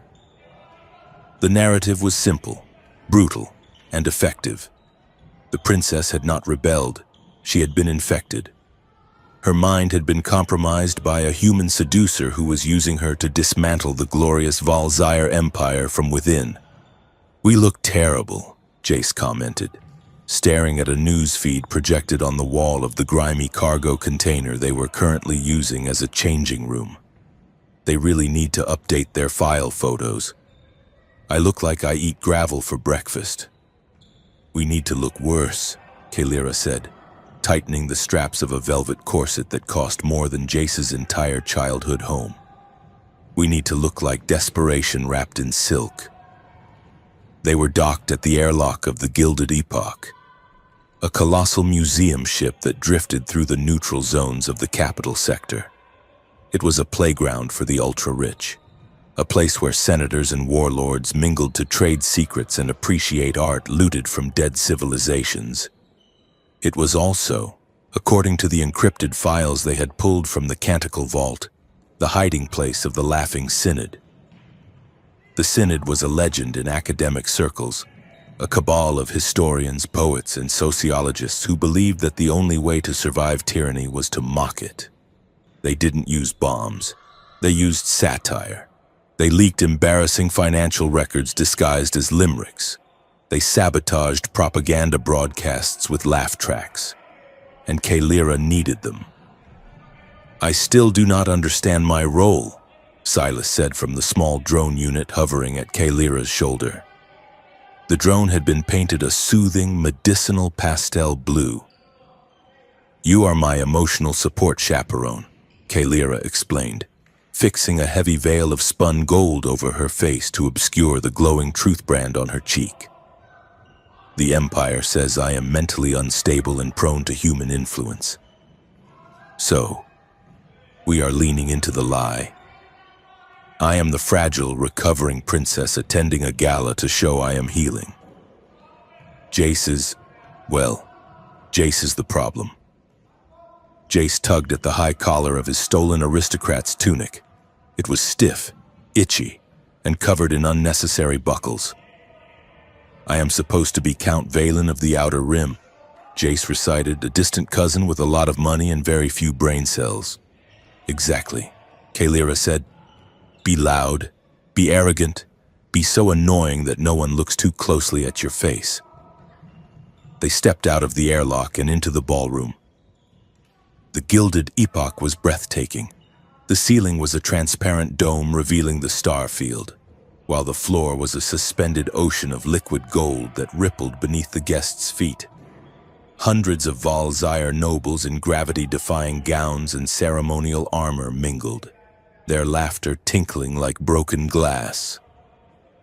Kalira moved through the crowd like a shark in a koi pond. She had been raised in rooms like this. She knew the rhythm of the court, the polite nods that meant "I hate you," the smiles that meant "I am plotting your murder." Jace, however, was struggling. He walked with the heavy, grounded stride of a soldier, not the floating gait of a courtier. "Ah, Duchess," Jace boomed, intercepting a tall woman with feathers growing out of her shoulders. "You look aerodynamic like a shuttle in re-entry." The Duchess stared at him, horrified. Jace pivoted, nearly knocking over a tray of drinks held by a hovering server bot. "And you, Senator, your tunic, it is the color of fermented algae, very rustic, reminds me of the swamps on my estate." Three nobles gasped simultaneously. A silence rippled outward from Jace's location. Kalira swept in, grabbing Jace's arm with a grip that could crush stone. "Cousin Valen has been drinking the engine coolant again," she whispered loudly to the shocked group. "Please forgive him. The Outer Rim has very little oxygen. It affects the cognitive development." Silas the drone hovered forward, emitting a soothing chime. "Warning. Royal stress levels increasing, suggesting immediate hydration and a compliment regarding Her Highness's posture." The nobles, realizing this was a spectacle of royal dysfunction, smirked and turned away, whispering behind their hands. They bought it. To them, Kalira wasn't a threat. She was a tragedy. "We are looking for Master Vrex," Kalira murmured to Jace as they moved toward the buffet. "He is the head of the Synod. The file says he usually holds court near the exhibit of the weeping statues." They found him standing before a statue of a crying angel, eating a canapé with one hand and holding a glass of wine with the other. Master Vrex was an elderly Valzyre with skin like wrinkled leather and eyes that sparkled with dangerous intelligence. He wore the robes of a scholar, but they were patched with bright clashing colors, a subtle insult to imperial uniformity. "Master Vrex," Kaelira said, dipping into a curtsy that was precise enough to be respectful but shallow enough to show she was royalty. The old man turned. He looked at Kaelira, then at Jace, then at the blue drone. "The corrupted heir and her pet human," Vrex said. His voice was scratchy, like a needle on vinyl. "You have a lot of nerve coming here. Princess, the Regent has a price on your head that could buy this entire ship." "I am here to negotiate," Kaelira said. Vrex chuckled. "Negotiate? With what? You are a fugitive with a glowing tattoo on your face and a boyfriend who dresses like a colorblind pirate." Jace adjusted his collar. "Hey, this was the only tunic in the stolen luggage." Vrex ignored him. "The Synod deals in truth, Princess, but truth is dangerous. Why should we help you? You are a product of the system we hate. You wear the collar. You served the war machine until it turned on you." "Because I know the joke," Kaelira said softly. Vrex raised an eyebrow. "Which joke?" "The joke that the Empire is strong," Kaelira said. "The joke that the Regent is infallible. I have seen the punchline. Vrex. It is a mirror seed planted by a security chief to justify a massacre. I have the proof, but proof is boring. I need you to help me make it funny." Vrex stared at her for a long moment. Then he smiled, revealing sharp, yellowed teeth. "Funny is hard. Princess, tragedy is easy. Everyone dies. Comedy? That requires timing. Prove to me you can handle the timing." He pointed across the room. "That is Senator Drax. He is the loudest voice for the war. He claims the humans ate his grandmother. Go make him a punchline. If the room laughs at him, the Synod is yours. If they execute you, well, that's funny too, in a dark way." Kaelira straightened her spine. "Watch me." She glided across the room toward Senator Drax, a massive man who was currently holding court with a group of arms manufacturers. He was loudly recounting a battle he had never been in. "Princess," Drax boomed as she approached. He didn't bow. He looked at her with a mixture of lust and contempt. "I heard you were unwell. Seeking therapy for your unnatural urges?" The circle of manufacturers chuckled. Kaelira smiled. It was a terrifying smile. "Senator," she said, her voice projecting clearly over the crowd, "I am simply fascinated by your dedication to the war effort. I heard you even donated your own grandmother to the cause." Drax blinked. Excuse me?" "The humans," Kaelira continued, widening her eyes innocently. "You said they ate her, which is tragic, but I was confused because I saw your grandmother this morning." "She was at the Grand Bank, depositing the check you received from the Void Steel Munitions Corporation." The room went quiet. Void Steel was the primary contractor for the proposed war fleet. Drax turned purple. "That is a lie. My grandmother is alive?" Kaelira interrupted. "Yes, I know. She told me she is very proud of you. She said, 'My grandson is so talented, he managed to sell a war that hasn't happened yet, for a fleet that doesn't exist, to fight an enemy he invented.' She calls you her little profit margin." Someone in the back snorted. Then, a titter of laughter. Drax sputtered, looking around. The manufacturers were backing away, looking at their shoes. The bribe was an open secret, but stating it so plainly, framing it as a grandmother's pride. It stripped the dignity away. It must be hard. Kaylira sighed sympathetically. Keeping all those lies straight. You should write them down. Oh, wait. You did.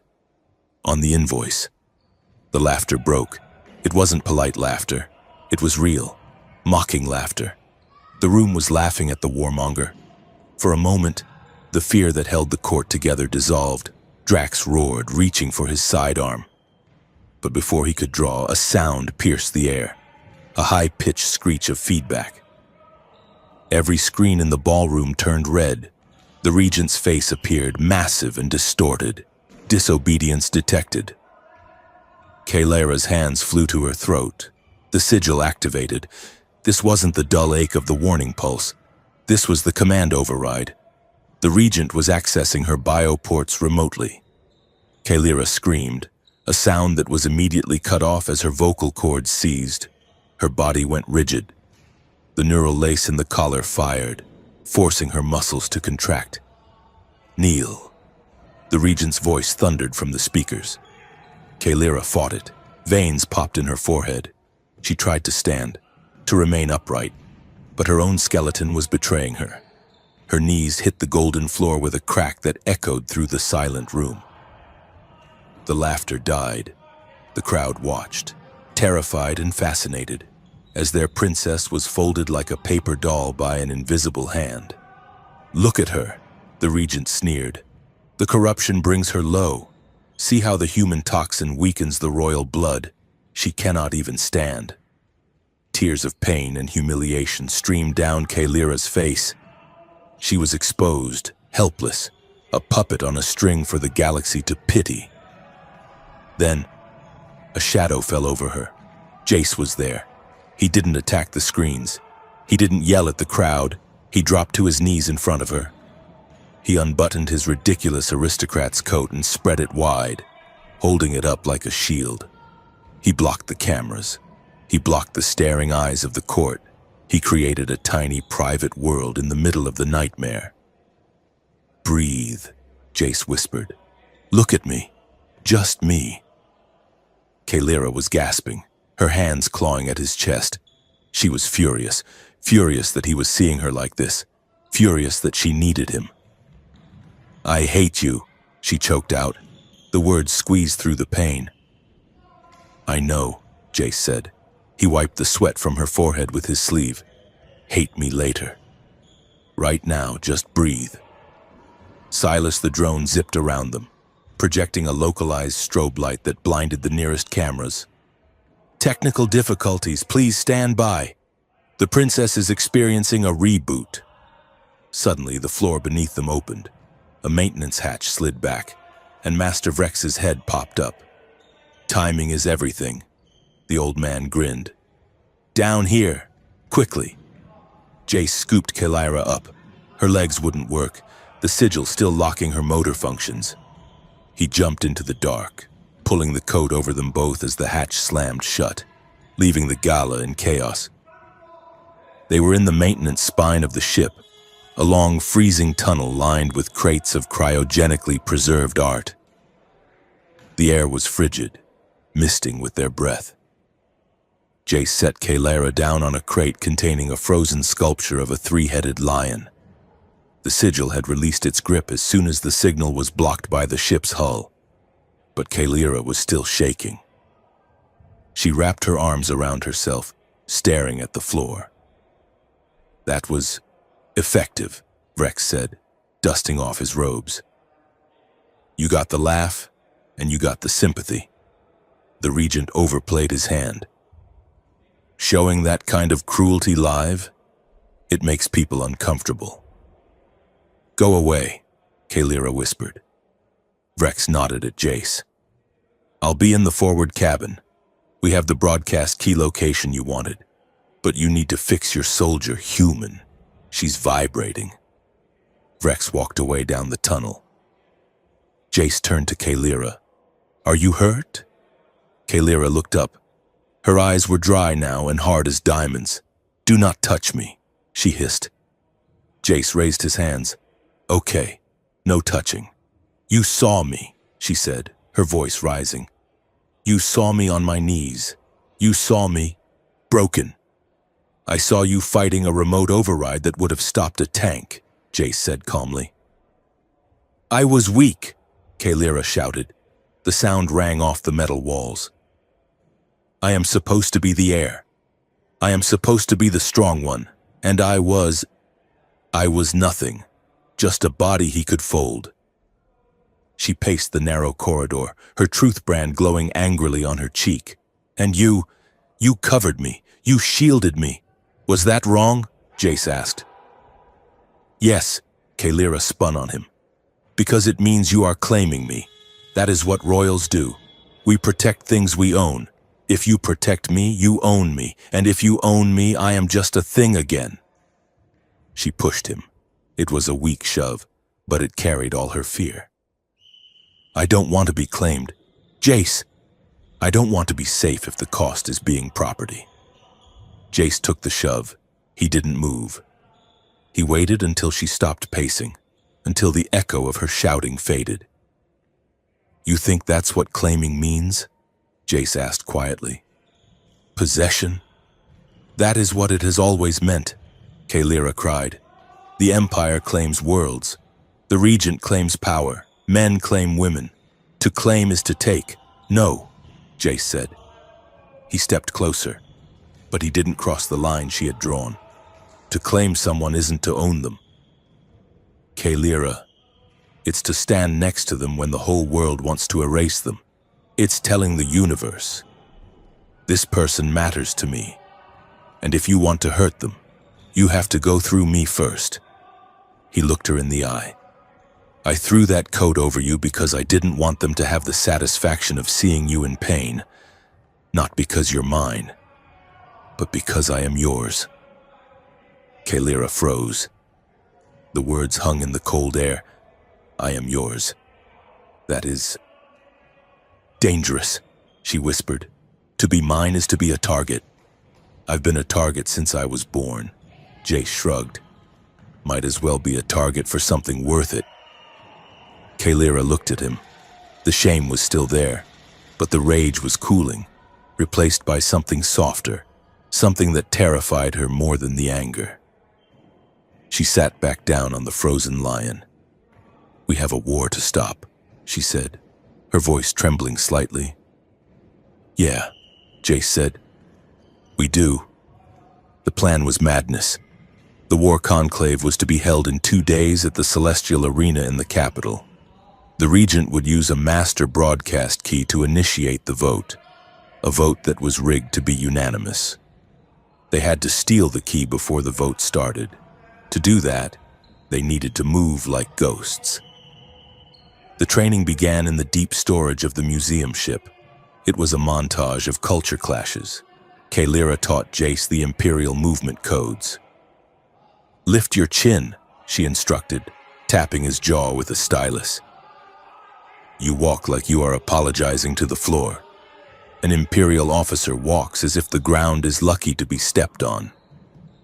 She showed him how to signal submission with a lowered eyelid, how to signal aggression with a shift of the shoulder.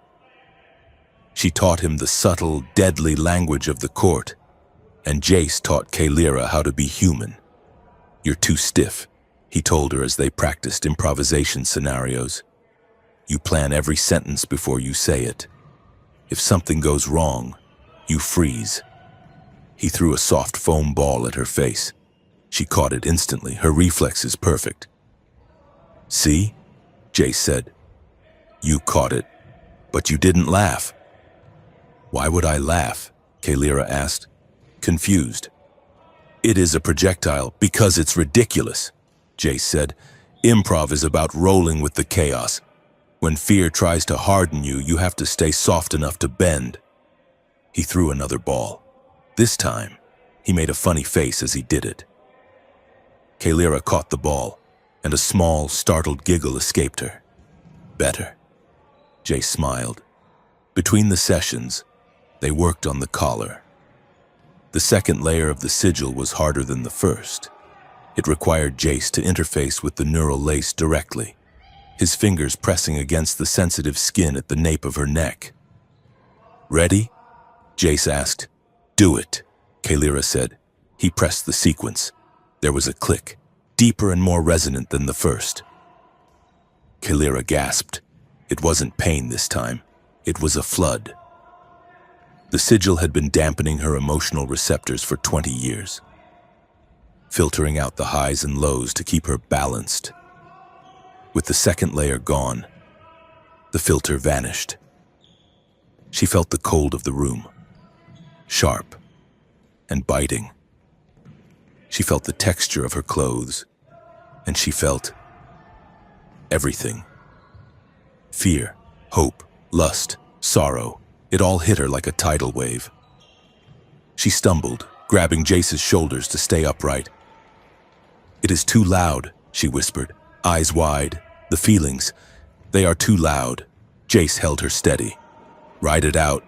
It's just noise. Find the signal." Kalira looked at him. Her senses were dialed up to 11. She could smell the soap on his skin, see the flecks of gold in his brown eyes. The attraction she had been pushing down exploded. She pulled him closer, her hands tangled in his hair. This wasn't the calculated seduction of the courtroom. This was raw want. "Jace," she breathed. She pushed him back against the wall of the storage container. Her mouth found his. It was a desperate, hungry kiss. She wanted to lose herself in him, to drown out the noise of her own emotions with the physical sensation of him. She moved her hands down his chest, her touch frantic. She wanted to consume him. Jace kissed her back, his hands finding her waist, but then he stopped. He pulled back, gently but firmly. "Kalira, wait." "Why?"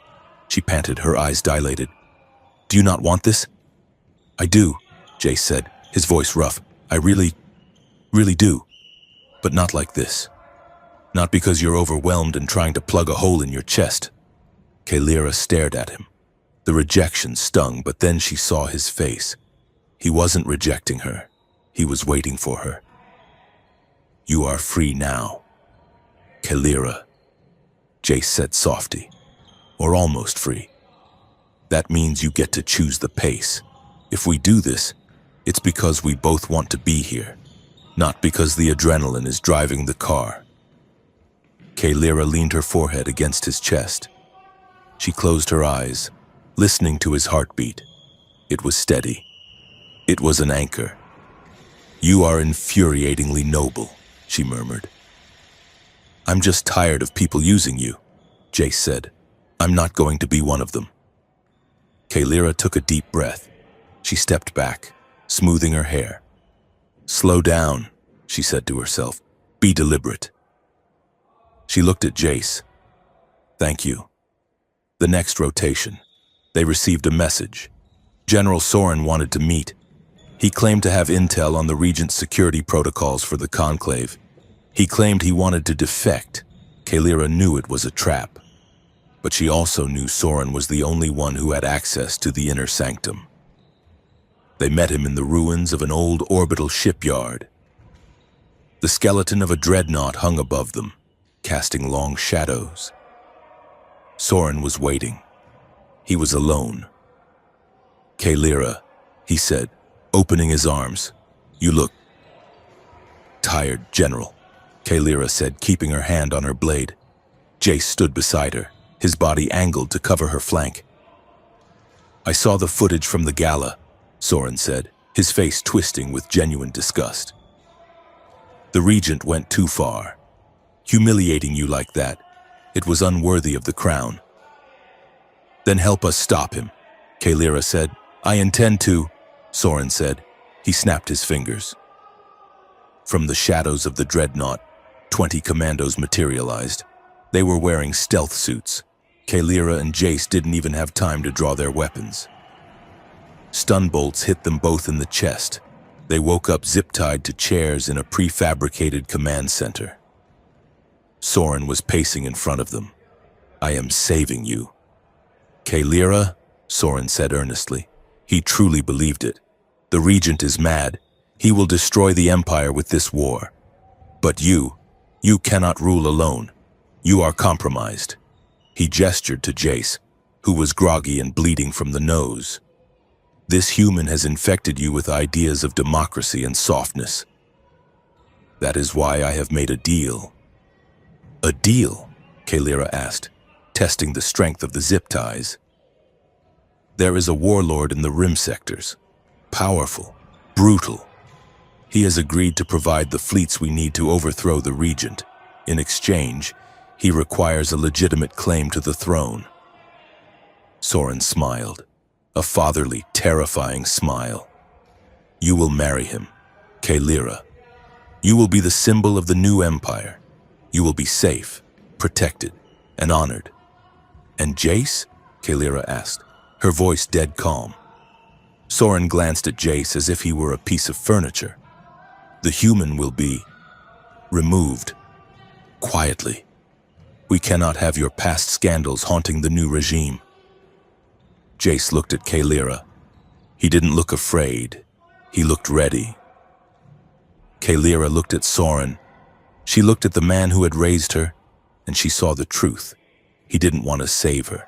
He wanted to own her, just like the regent. He just offered a more comfortable cage. She looked at Jace. Her eyes signaled a silent question.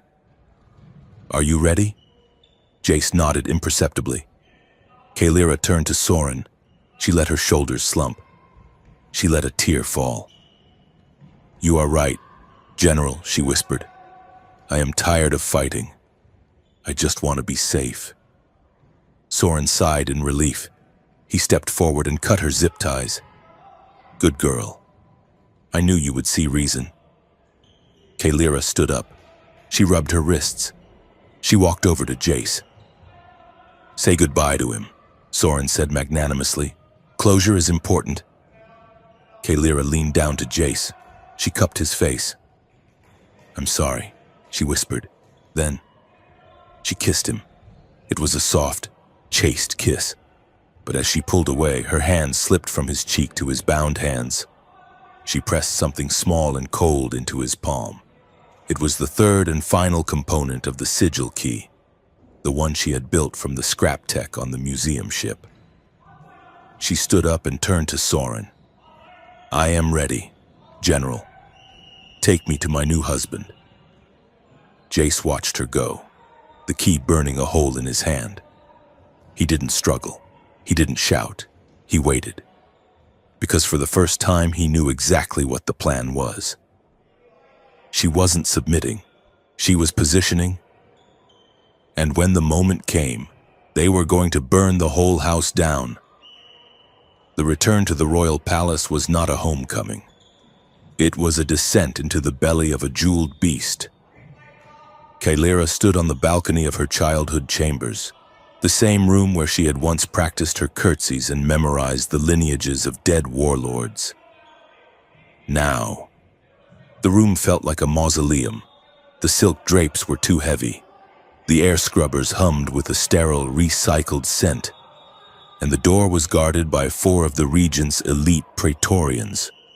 She was playing the role of the prodigal daughter. The Empire had been told she was recovering from a temporary madness induced by human pheromones, a biological fiction the regent's propaganda machine had invented over breakfast. To sell the lie. Kalira had to be perfect. She wore white, the Valzyre color of repentance. The fabric was stiff, restricting her movement, designed to make her look like a statue rather than a soldier. But beneath the white silk, her muscles were coiled. She tapped her comlink, disguised as a pearl earring. It was a one-way channel to the Laughing Synod, the only frequency the regent's jammers had missed because it was broadcast on a band usually reserved for waste disposal logistics. "The foundation is settling," Kalira said into the air, pretending to rehearse her upcoming speech. "But one must be careful when the soil is rot. Even the tallest tower falls when the worms eat the root." Miles away, in a basement smelling of old paper and ozone, Master Vrex would hear that. It was the code. The rot is at the top. The regent is the target. She walked to the window. Far below, suspended over the central plaza like a grotesque ornament, was a transparent cage. Inside was Jace. The cell was a cube of reinforced glass, hanging from a gravity tether 1,000 feet in the air. It was positioned so that the entire city could see him. The human devil, the corruptor, the trophy. He was small from this distance, just a speck of defiance against the neon sprawl of the capital. But Kaelira knew he was watching. She touched the biosigil at her throat. It was quiet now, humming with a low, latent threat. The second layer of unbinding Jace had performed on the museum ship had weakened it, leaving gaps in the control loop, but the core command remained. She was still a prisoner in her own skin. A chime sounded at the door. General Soren entered. He looked every inch the hero of the Empire, square-jawed, decorated with medals that caught the light, and wearing a smile that didn't reach his eyes. "It is time." "Kaelira," Soren said, offering his arm. "The war conclave is assembling. The Regent is eager to welcome you back to the fold." Kaelira turned. She let her eyes widen, feigning the fragility they expected. "I am afraid, General," she whispered. "The crowds, they will judge me. They will love you," Soren assured her, guiding her into the corridor. "Especially after the vote. Once the war is declared, you will be the face of our righteous fury." He lowered his voice as they walked past the guards. "And remember our deal. Tonight, you play the part. Tomorrow, after the vote, we move against the Regent. My fleet is holding position at the colony of Eden's Reach." Kaelira's step faltered. "Eden's Reach? It is a human agricultural hub," Soren said casually. "A soft target. The Regent plans to stage a human attack there tomorrow morning to ensure the Senate votes unanimously for total war. He is going to sacrifice a few of our own patrol ships and blame the humans.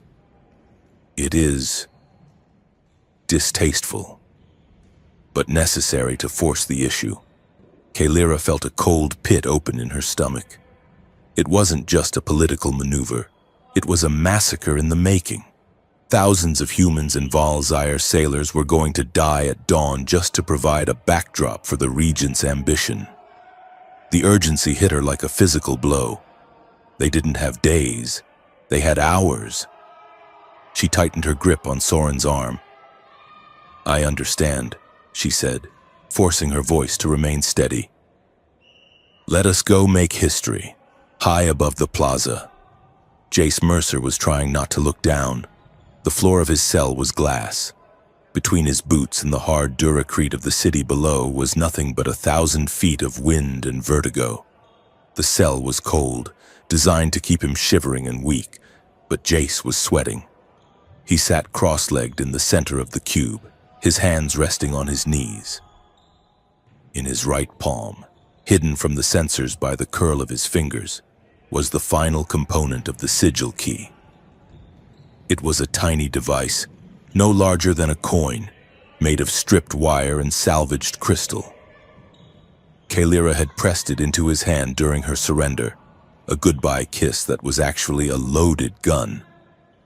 He watched the massive screens on the surrounding skyscrapers.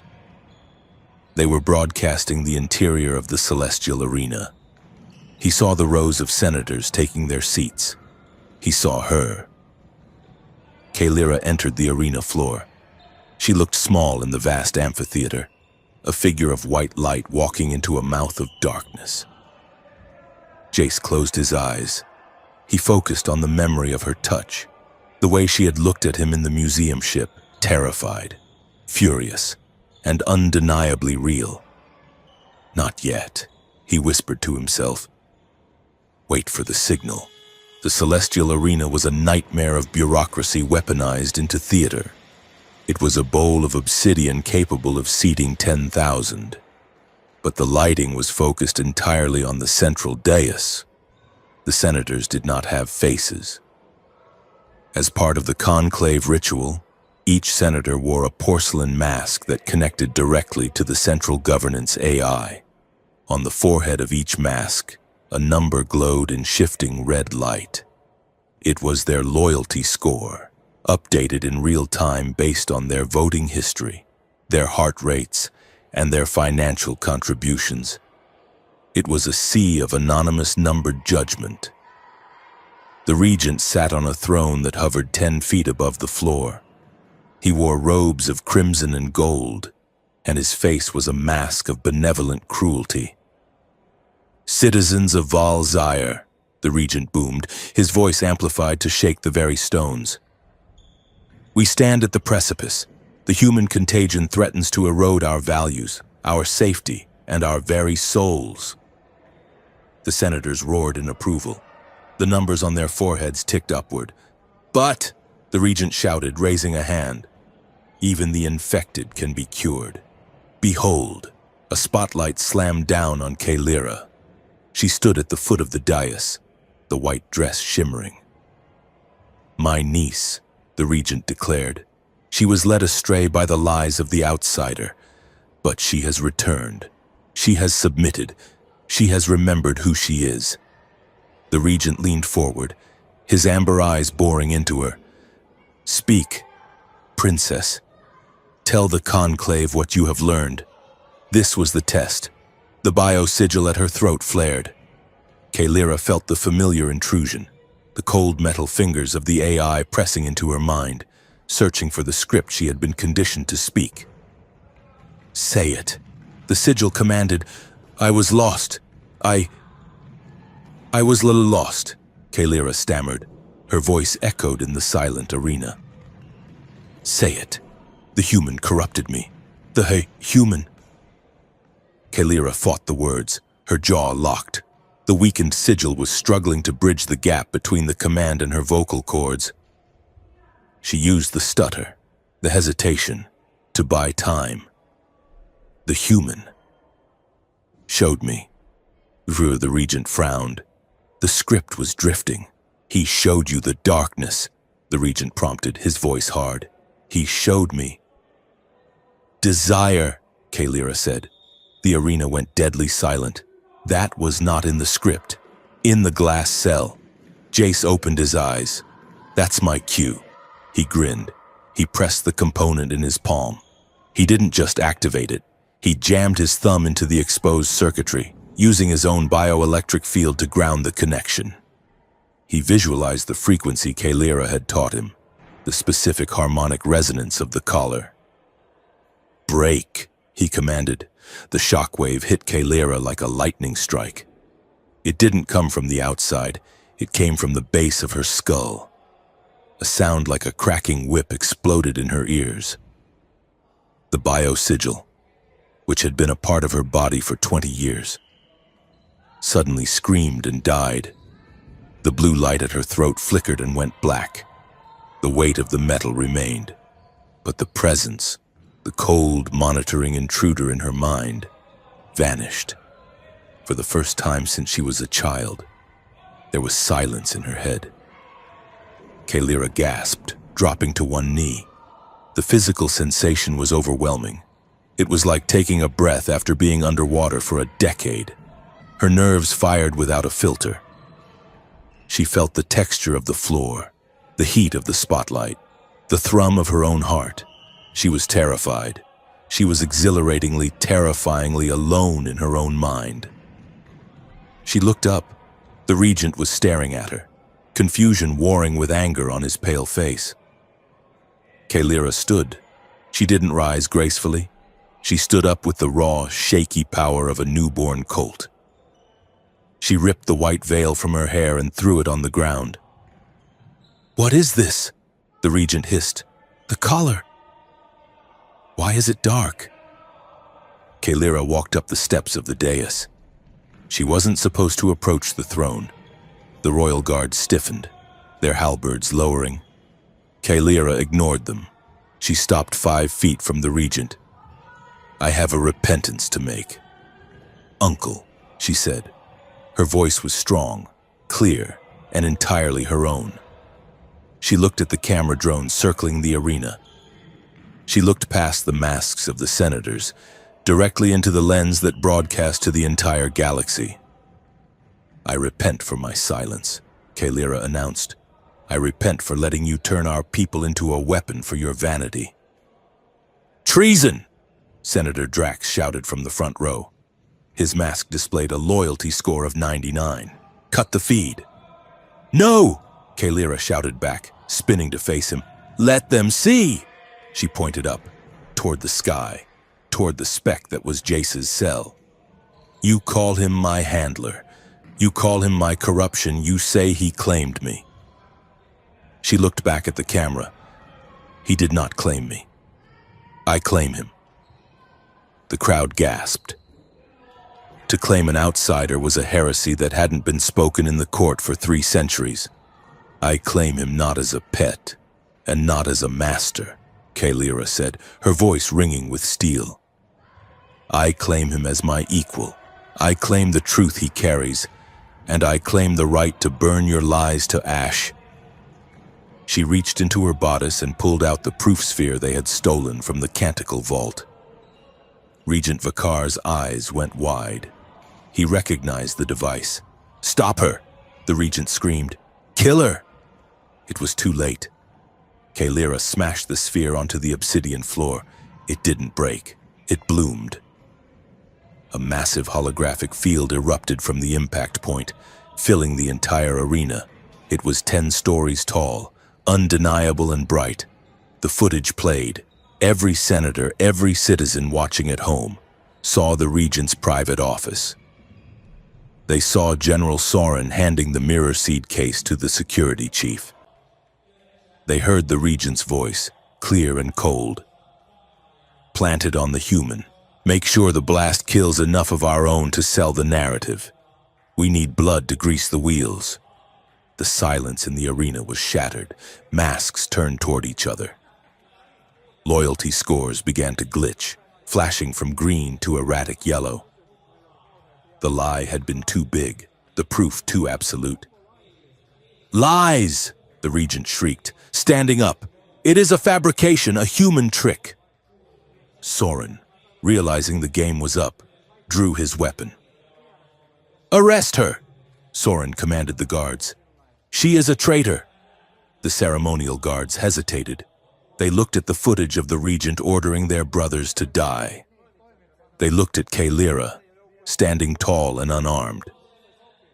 "Do not kill them," Kalira ordered the guards. But she wasn't speaking to the ones attacking her. She was speaking to herself. 2 Praetorians, loyal to Soren, lunged at her. Kalira moved. She didn't draw a weapon. She didn't need to. She sidestepped the first spear thrust, grabbing the shaft and using the guard's own momentum to flip him over her hip. He hit the ground with a clang of armor. The second guard swung a stun baton. Kalira ducked, sweeping his legs. As he fell, she caught him, slowing his descent so his head didn't crack against the stone, then stripped the weapon from his hand. She stood over them, baton in hand, breathing hard. "I am not your enemy," she shouted to the room. "But I will not be your victim." Above the chaos, the AI named Silas decided it was time to join the party. "I am bored of being a spectator," Silas muttered to himself through the prison grid interface. "Let us rearrange the furniture." He hacked the arena's gravity grid. Inside the amphitheater, the laws of physics took a holiday. The massive stone staircases that led down to the floor suddenly detached. They twisted in the air, turning into floating ribbons of rock. Senators screamed as they floated upward, their robes billowing. The regent's throne lost its stabilizers and tilted dangerously, dumping the ruler onto the dais. In the sky, the clamps holding Jace's cell disengaged. But instead of falling, the cell floated down, guided by Silas's precision control. It smashed through the glass dome of the arena, shattering into 1,000,000 diamonds, and hovered just above the floor. The door hissed open. Jace stepped out. He looked at the chaos, floating senators, fighting guards, and Kalira standing in the center of the storm. He grinned. "You really know how to throw a party, princess." Kalira turned to him. Her face was flushed, her hair wild. She looked magnificent. "You are late," she said, tossing him a stolen stun baton. "Traffic was murder," Jace replied, catching it. Then, the music started. The laughing synod had been waiting for the signal. As soon as the proof sphere triggered, Master Vrex executed his payload. The martial drums of the Imperial anthem that usually played during the conclave were cut. In their place, a jaunty, discordant tune blared from every speaker in the city. It was a satirical ballad popular in the lower districts, played on kazoos and synthesizers. "Oh, the Regent has a very tall chair. To hide the fact there's nothing there. He builds a war to hide his fear, but runs away when the truth comes near." The juxtaposition was lethal. The terrifying guards, the screaming Regent, the floating senators, suddenly set to this ridiculous music. They didn't look scary. They looked absurd. Laughter began to bubble up from the terraces. Citizens who had been cowering started to point. The spell of fear was breaking, dissolved by the acid of ridicule. "Stop this!" General Soren roared. He wasn't laughing. He was furious. He activated his personal gravity boots, anchoring himself to the dais. He leveled a heavy disruptor pistol at Kaelira. He didn't fire. He charged. Soren was a veteran of 3 wars. He moved faster than the guards. He tackled Kaelira, slamming her against the base of the toppled throne. "You fool!" Soren hissed, his face inches from hers. "You destroyed the plan. I destroyed the lie," Kaelira shouted, grappling for his weapon. "The Regent is weak," Soren yelled, overpowering her. "That is why we needed the war. War purifies Kaelira. It burns away the rot. It makes us strong." He dragged her up, using her as a human shield against Jace, who was sprinting toward them across the floating debris. "You will come with me," Soren shouted, backing toward a private exit. "We will go to the Rim. We will build an empire of iron, not this soft decadence. You will be my symbol. Kaelira, you will inspire them to bleed." Kaelira felt the cold barrel of the gun against her temple. She looked at Jace, who had frozen, his eyes wide with fear for her. She looked at Soren. She saw the madness in his eyes. He didn't want a partner. He wanted a hood ornament for his tank. "I am not a symbol," Kaelira said. Her voice was quiet, but it cut through the kazoo music like a blade. She slammed her head backward, driving her skull into Soren's nose. Bone crunched. Soren roared in pain, his grip loosening for a fraction of a second. It was enough. Kaelira spun. She didn't punch him. She grabbed his wrist, the one holding the gun, and twisted it using a joint lock Soren himself had taught her when she was 12. The gun clattered to the floor. "I am not the Regent's puppet," she shouted, kicking Soren in the chest. She drove him back. "And I am not your prize." She delivered a roundhouse kick that connected with his helmet, sending him sprawling off the dais. Soren slid across the obsidian floor, coming to a stop at Jace's feet. Jace looked down at the general, then raised his eyebrows at Kaelira. "I think you made your point." Kaelira stood panting, her chest heaving. She looked at the Regent, who was cowering behind his throne. She looked at the confusion of the arena. The Empire wasn't fixed, it was broken. But it was broken open. "We have to go," Jace said, grabbing her hand. "The Praetorians are regrouping and they'll kill us both just to stop the noise." "Where?" Kaelira asked. "The sky is full of drones." "Down," Jace said. Silas found a route. He pointed to a maintenance grate that had been blown open by the proof sphere's impact. Below it, deep in the foundations of the city, flowed the underlight canals. Rivers of coolant and bioluminescent waste that ran like veins beneath the capital. Kaelira looked at Jace. She looked at the hand he offered. It wasn't a command. It was an invitation. She took it. They jumped. They hit the water hard. It was warm and smelled of chemical lemons. The current was fast, dragging them away from the arena, pulling them deep into the neon-lit tunnels of the underworld. Above them, they could hear the whine of pursuit drones. Red lasers sliced the water, boiling the surface. "Swim," Kalira choked out, spitting coolant. They dove. The canal was a surreal tunnel of light. Pipes glowing with blue and green energy lined the walls. They swam through the submerged architecture of the old city, dodging rusted girders and floating debris. The drones were getting closer. Kalira could hear the high-pitched whine of their engines echoing off the water. "Silas," Jace yelled into his comms. "We need an exit. I am detecting a sluice gate 300 meters ahead." The AI's voice crackled in their ears. "It leads to the debris fields, but it is closing." They swam harder. Kalira's lungs burned. The freedom she had felt in the arena was replaced by the primal need to survive.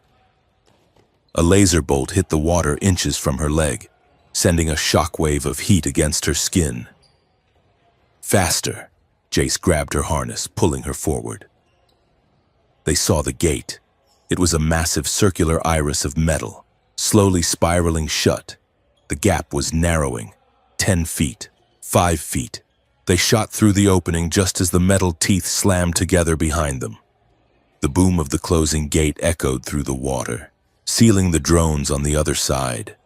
They drifted in the silence of the outer reservoir, gasping for air, treading water in the dark. Kalira looked at Jace. His face was smeared with grime, his hair plastered to his skull. He looked exhausted. He looked beautiful. "We did it," she whispered, disbelief coloring her tone. "We told the truth." Jace treaded water, wiping his eyes. "Yeah, we did. Now comes the hard part. What is that? Living with the consequences." Kalira looked back at the sealed gate. She knew the Regent wouldn't stop. Soren wouldn't stop. The war hadn't been canceled. It had just been delayed. But for the first time, the outcome wasn't written in stone. She reached out and took Jace's hand underwater. "I am ready," she said. And for the first time in her life, she meant it. Not as a princess, not as a weapon, but as Kalira. "Let's go stop a fleet," she said. They turned and swam toward the distant starry exit of the pipe, out into the open void of the night. The truth had shattered the lie, but it had not stopped the gears from turning. Truth is light. But the Empire was a machine built of heavy, grinding iron, and momentum did not care about morality. In the command center of the Royal Spire, the Regent sat alone in the dark. The screens around him were flashing red with insurrection alerts, loyalty scores plummeting like stones in a well. But Regent Vakar did not panic. He simply engaged the final contingency. With a single command typed into his personal console, he initiated the Omega Protocol. Borders snapped shut across the sector, jump gates locked down. And at the edge of the system, the automated heavy cruisers stationed near the human colony of Eden's Reach received a hard-coded override. They did not need a Senate vote anymore. They did not need a pilot's conscience. They only needed the order to fire. The false flag attack was no longer a political maneuver. It was now a scorched earth policy. If the Regent could not rule the Empire, he would burn the galaxy so thoroughly that the survivors would beg for a tyrant to save them from the ash. Millions of miles away, a stolen maintenance shuttle rattled through the void.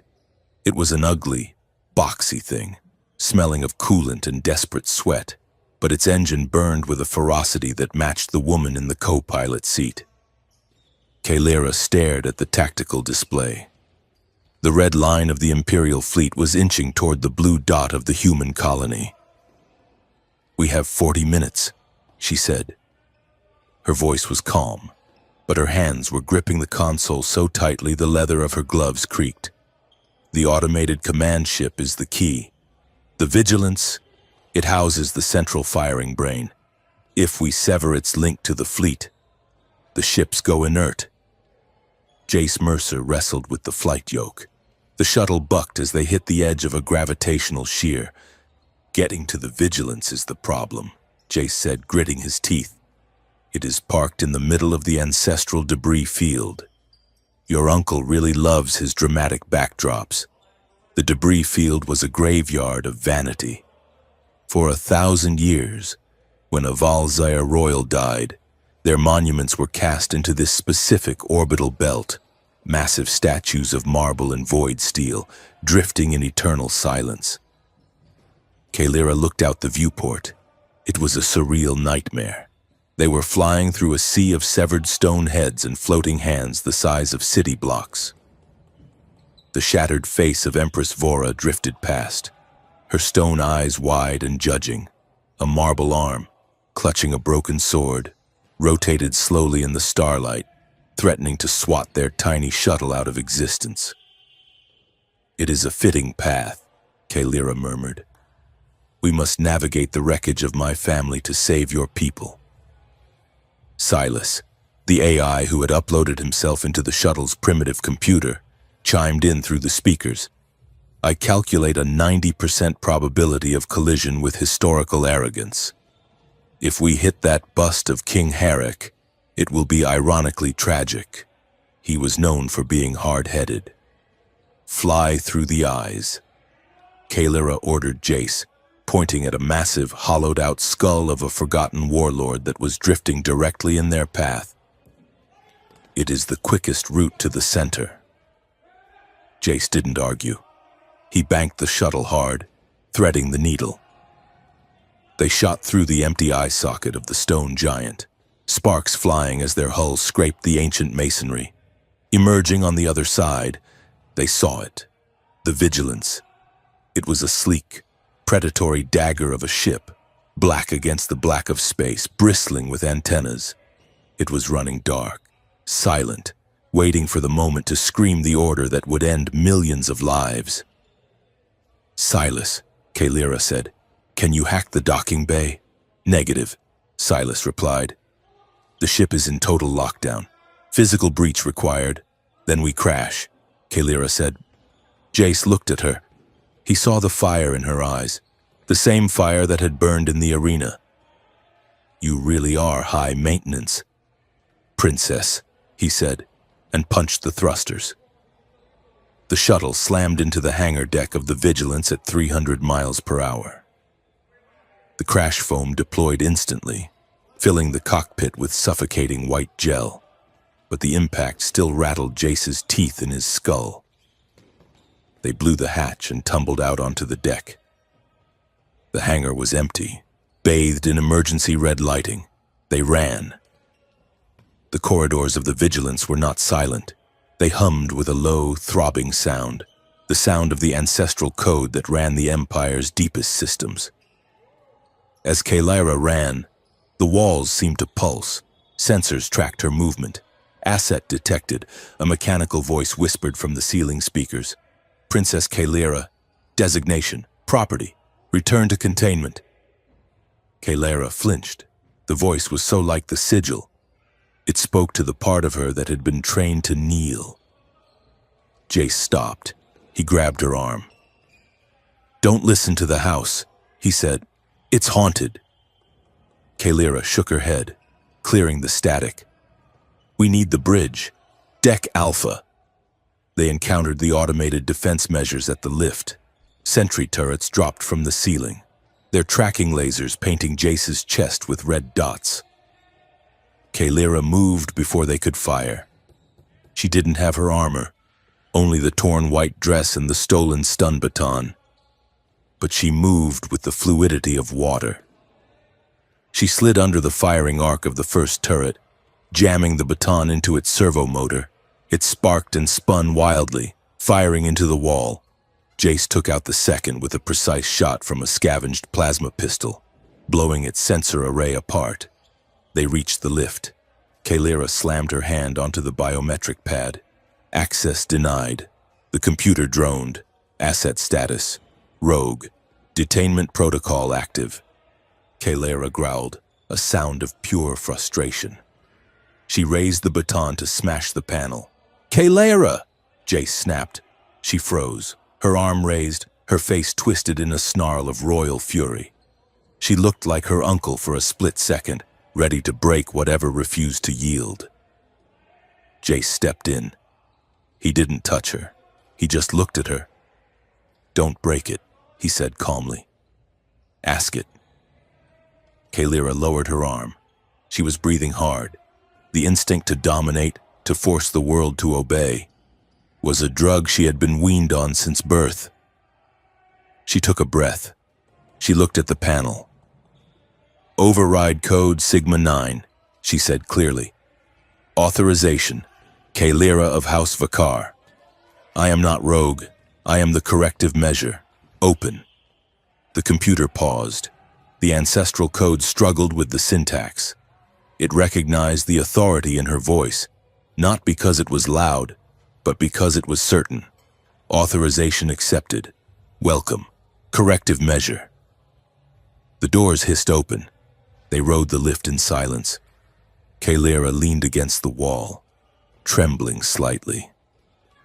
I almost lost it, she whispered. I wanted to destroy it.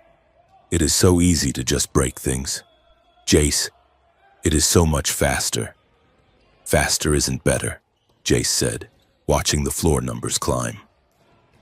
I am afraid, she admitted, looking at her hands. Without the chains, without the sigil holding me back. What if I am just a monster with no leash? What if I hurt people because I can? Jace turned to her. He took her hands. Freedom isn't a switch. Kalara, it's practice. You're going to mess up. You're going to want to be the tyrant because it's safe, but you choose not to. Every single time, you have to choose. That is the work. The lift stopped. Deck Alpha. The bridge of the Vigilance was a cavern of screens, all displaying the targeting solutions for Eden's Reach. The countdown clock on the main display read, 4 minutes to firing solution. They sprinted to the central command console. It was a massive slab of obsidian interface. Kalara's fingers flew across the surface. I need to access the root directory, she said. I need to cancel the firing order. Access restricted. The computer chimed. Fleet command requires dual authentication, Imperial biosignature and external verification. Of course, Kalara cursed. The failsafe. To prevent a single mad royal from launching a fleet, the system requires an outsider to turn the second key.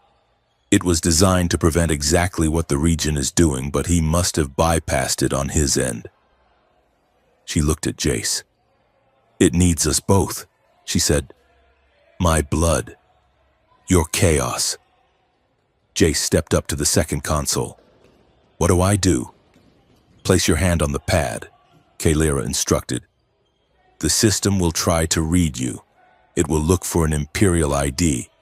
When it doesn't find one, it will panic. It will open a diagnostic window to figure out what you are. That is when I force the command through.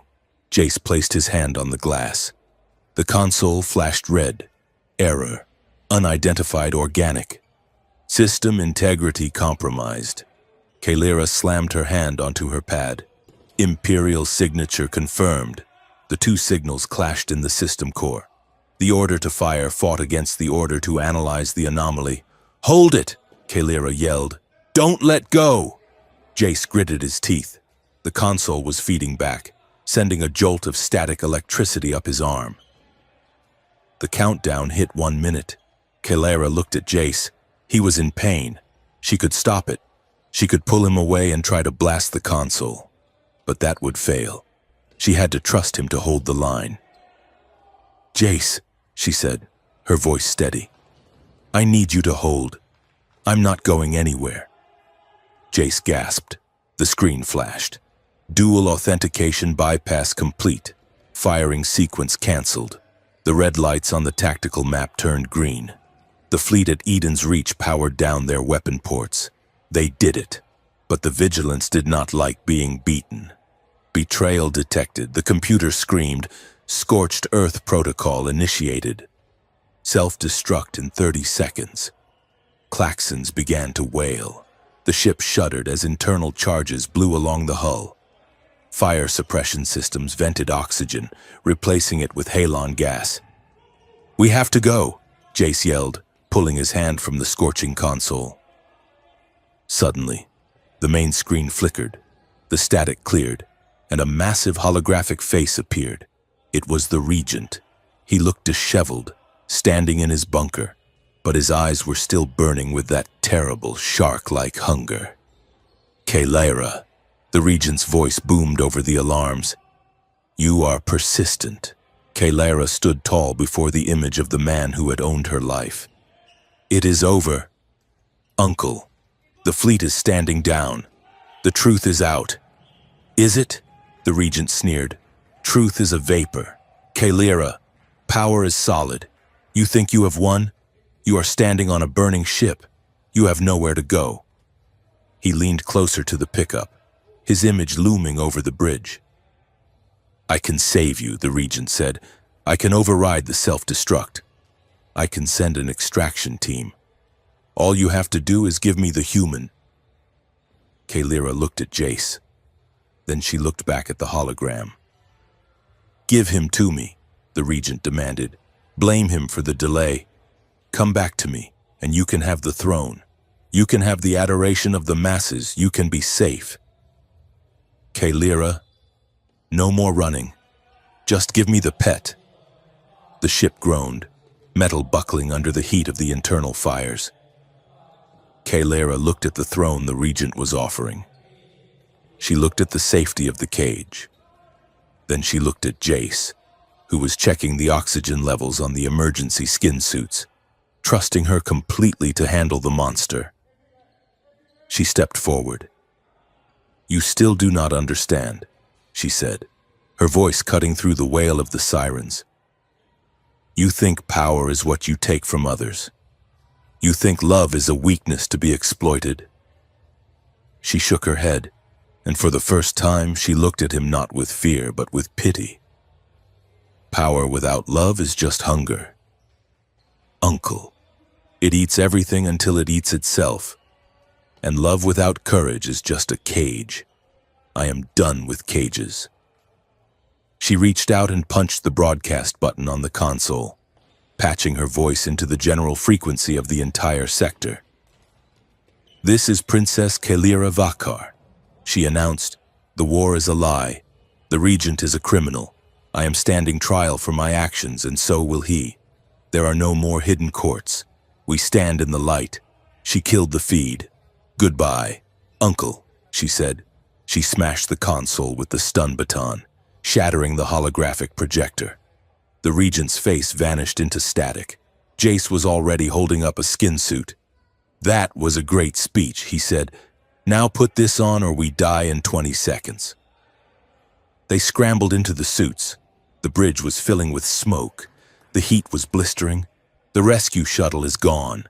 Jace yelled over the roar of the fire. The docking bay blew in the first explosion. "Then we jump," Kalara shouted, sealing her helmet. "Jump where?" "Into the void." They ran to the observation blister at the front of the bridge. Kalara fired the emergency explosive bolts. The glass wall blew out. The vacuum of space sucked them out instantly.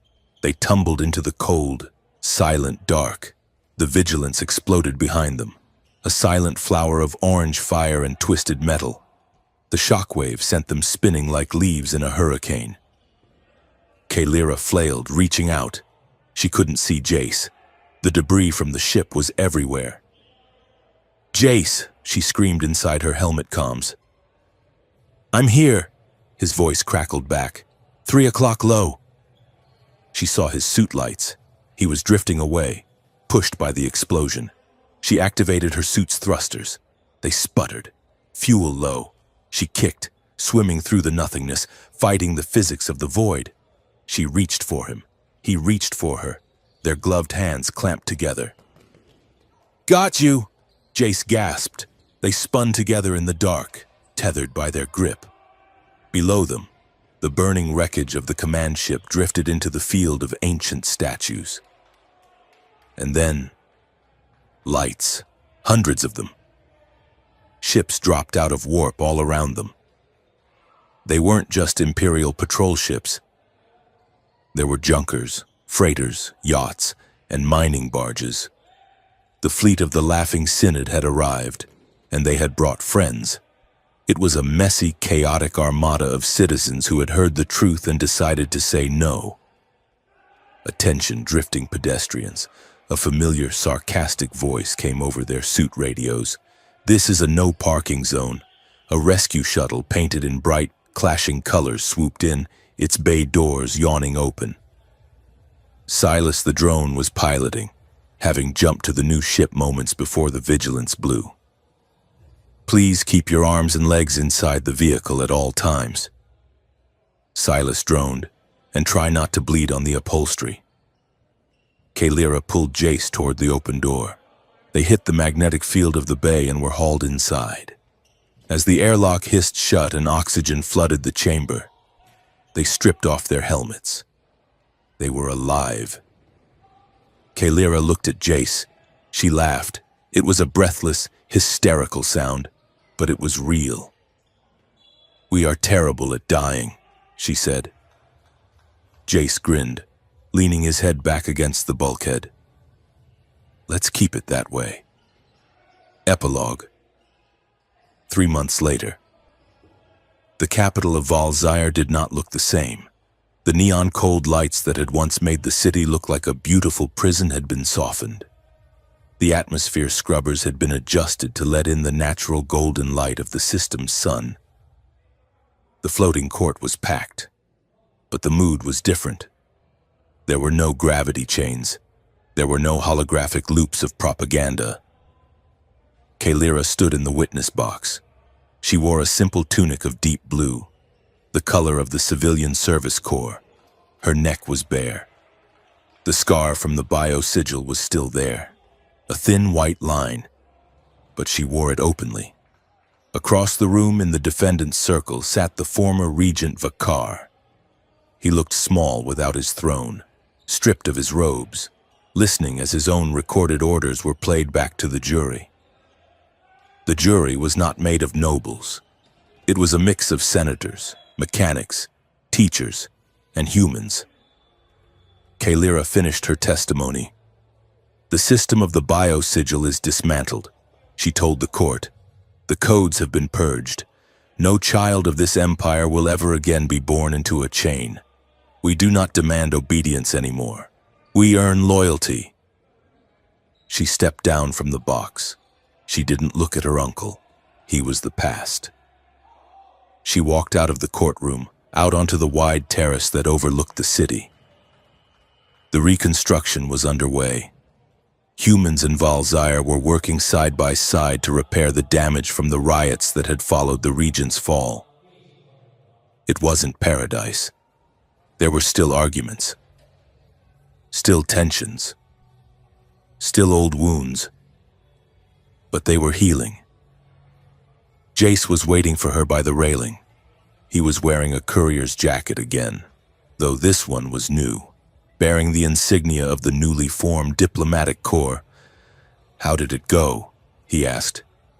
"He is going to prison," Kalira said, leaning against the rail. "For the rest of his life. Soren, too." "And you?" Jace asked. Kalira looked out at the horizon. "The Senate asked me to take the throne," she said. "They said the people need a queen to stabilize the transition." Jace went still. "And?" "I told them no." Kalira said, "Queens are distant. They are symbols. I am done being a symbol. I accepted a position as High Counselor for External Relations. I have to work for my votes now." She turned to face him. "And what about you? Jace Mercer. The borders are open. You can go home. You can go back to being a courier. No one is stopping you." Jace looked at her. He looked at the scar on her neck and the new light in her eyes. "I could," he said, "but I've gotten used to the view here. And I hear the new counselor needs a lot of help with her speeches. She tends to be a bit imperial. Kalira smiled. It was a soft smile, one that reached her eyes. So, you are choosing to stay? She asked plainly. No chains? No debt? Jace reached out and took her hand. His thumb brushed over her knuckles. No chains, he said. Yes, I'm staying. Kalira stepped closer to him. The distance between them vanished. She felt the warmth of him, the solid reality of a partner who had seen her at her worst and stayed for her best. She tilted her head, a playful glint appearing in her dark eyes. You know, she murmured, her voice dropping to that low, dangerous register she had used in the interrogation room so long ago. What? Jace asked. Mesmerized. I told you once, Kalira whispered, pulling him in by the lapels of his jacket. Unchain me, human. I'll teach you desire. Jace laughed, shaking his head. I remember. You were terrifying. And? Kalira asked, her nose brushing against his. Did I? Jace stopped laughing. He looked at her, and the love in his face was so open, so undefended it took her breath away. Yeah, he whispered. You did. You taught me to desire the truth, Kalira corrected softly. You taught me to desire laughter, and you taught me to desire a life that I chose for myself. She wrapped her arms around his neck, pulling him down. And now, she said, her lips hovering inches from his, I am claiming this. She kissed him. It wasn't a performance. It wasn't a political act. It was just a man and a woman, standing on a balcony in a city that was learning to breathe, holding on to each other with a tenderness that felt like home. And for the first time in 100 years, the galaxy was quiet enough to let them.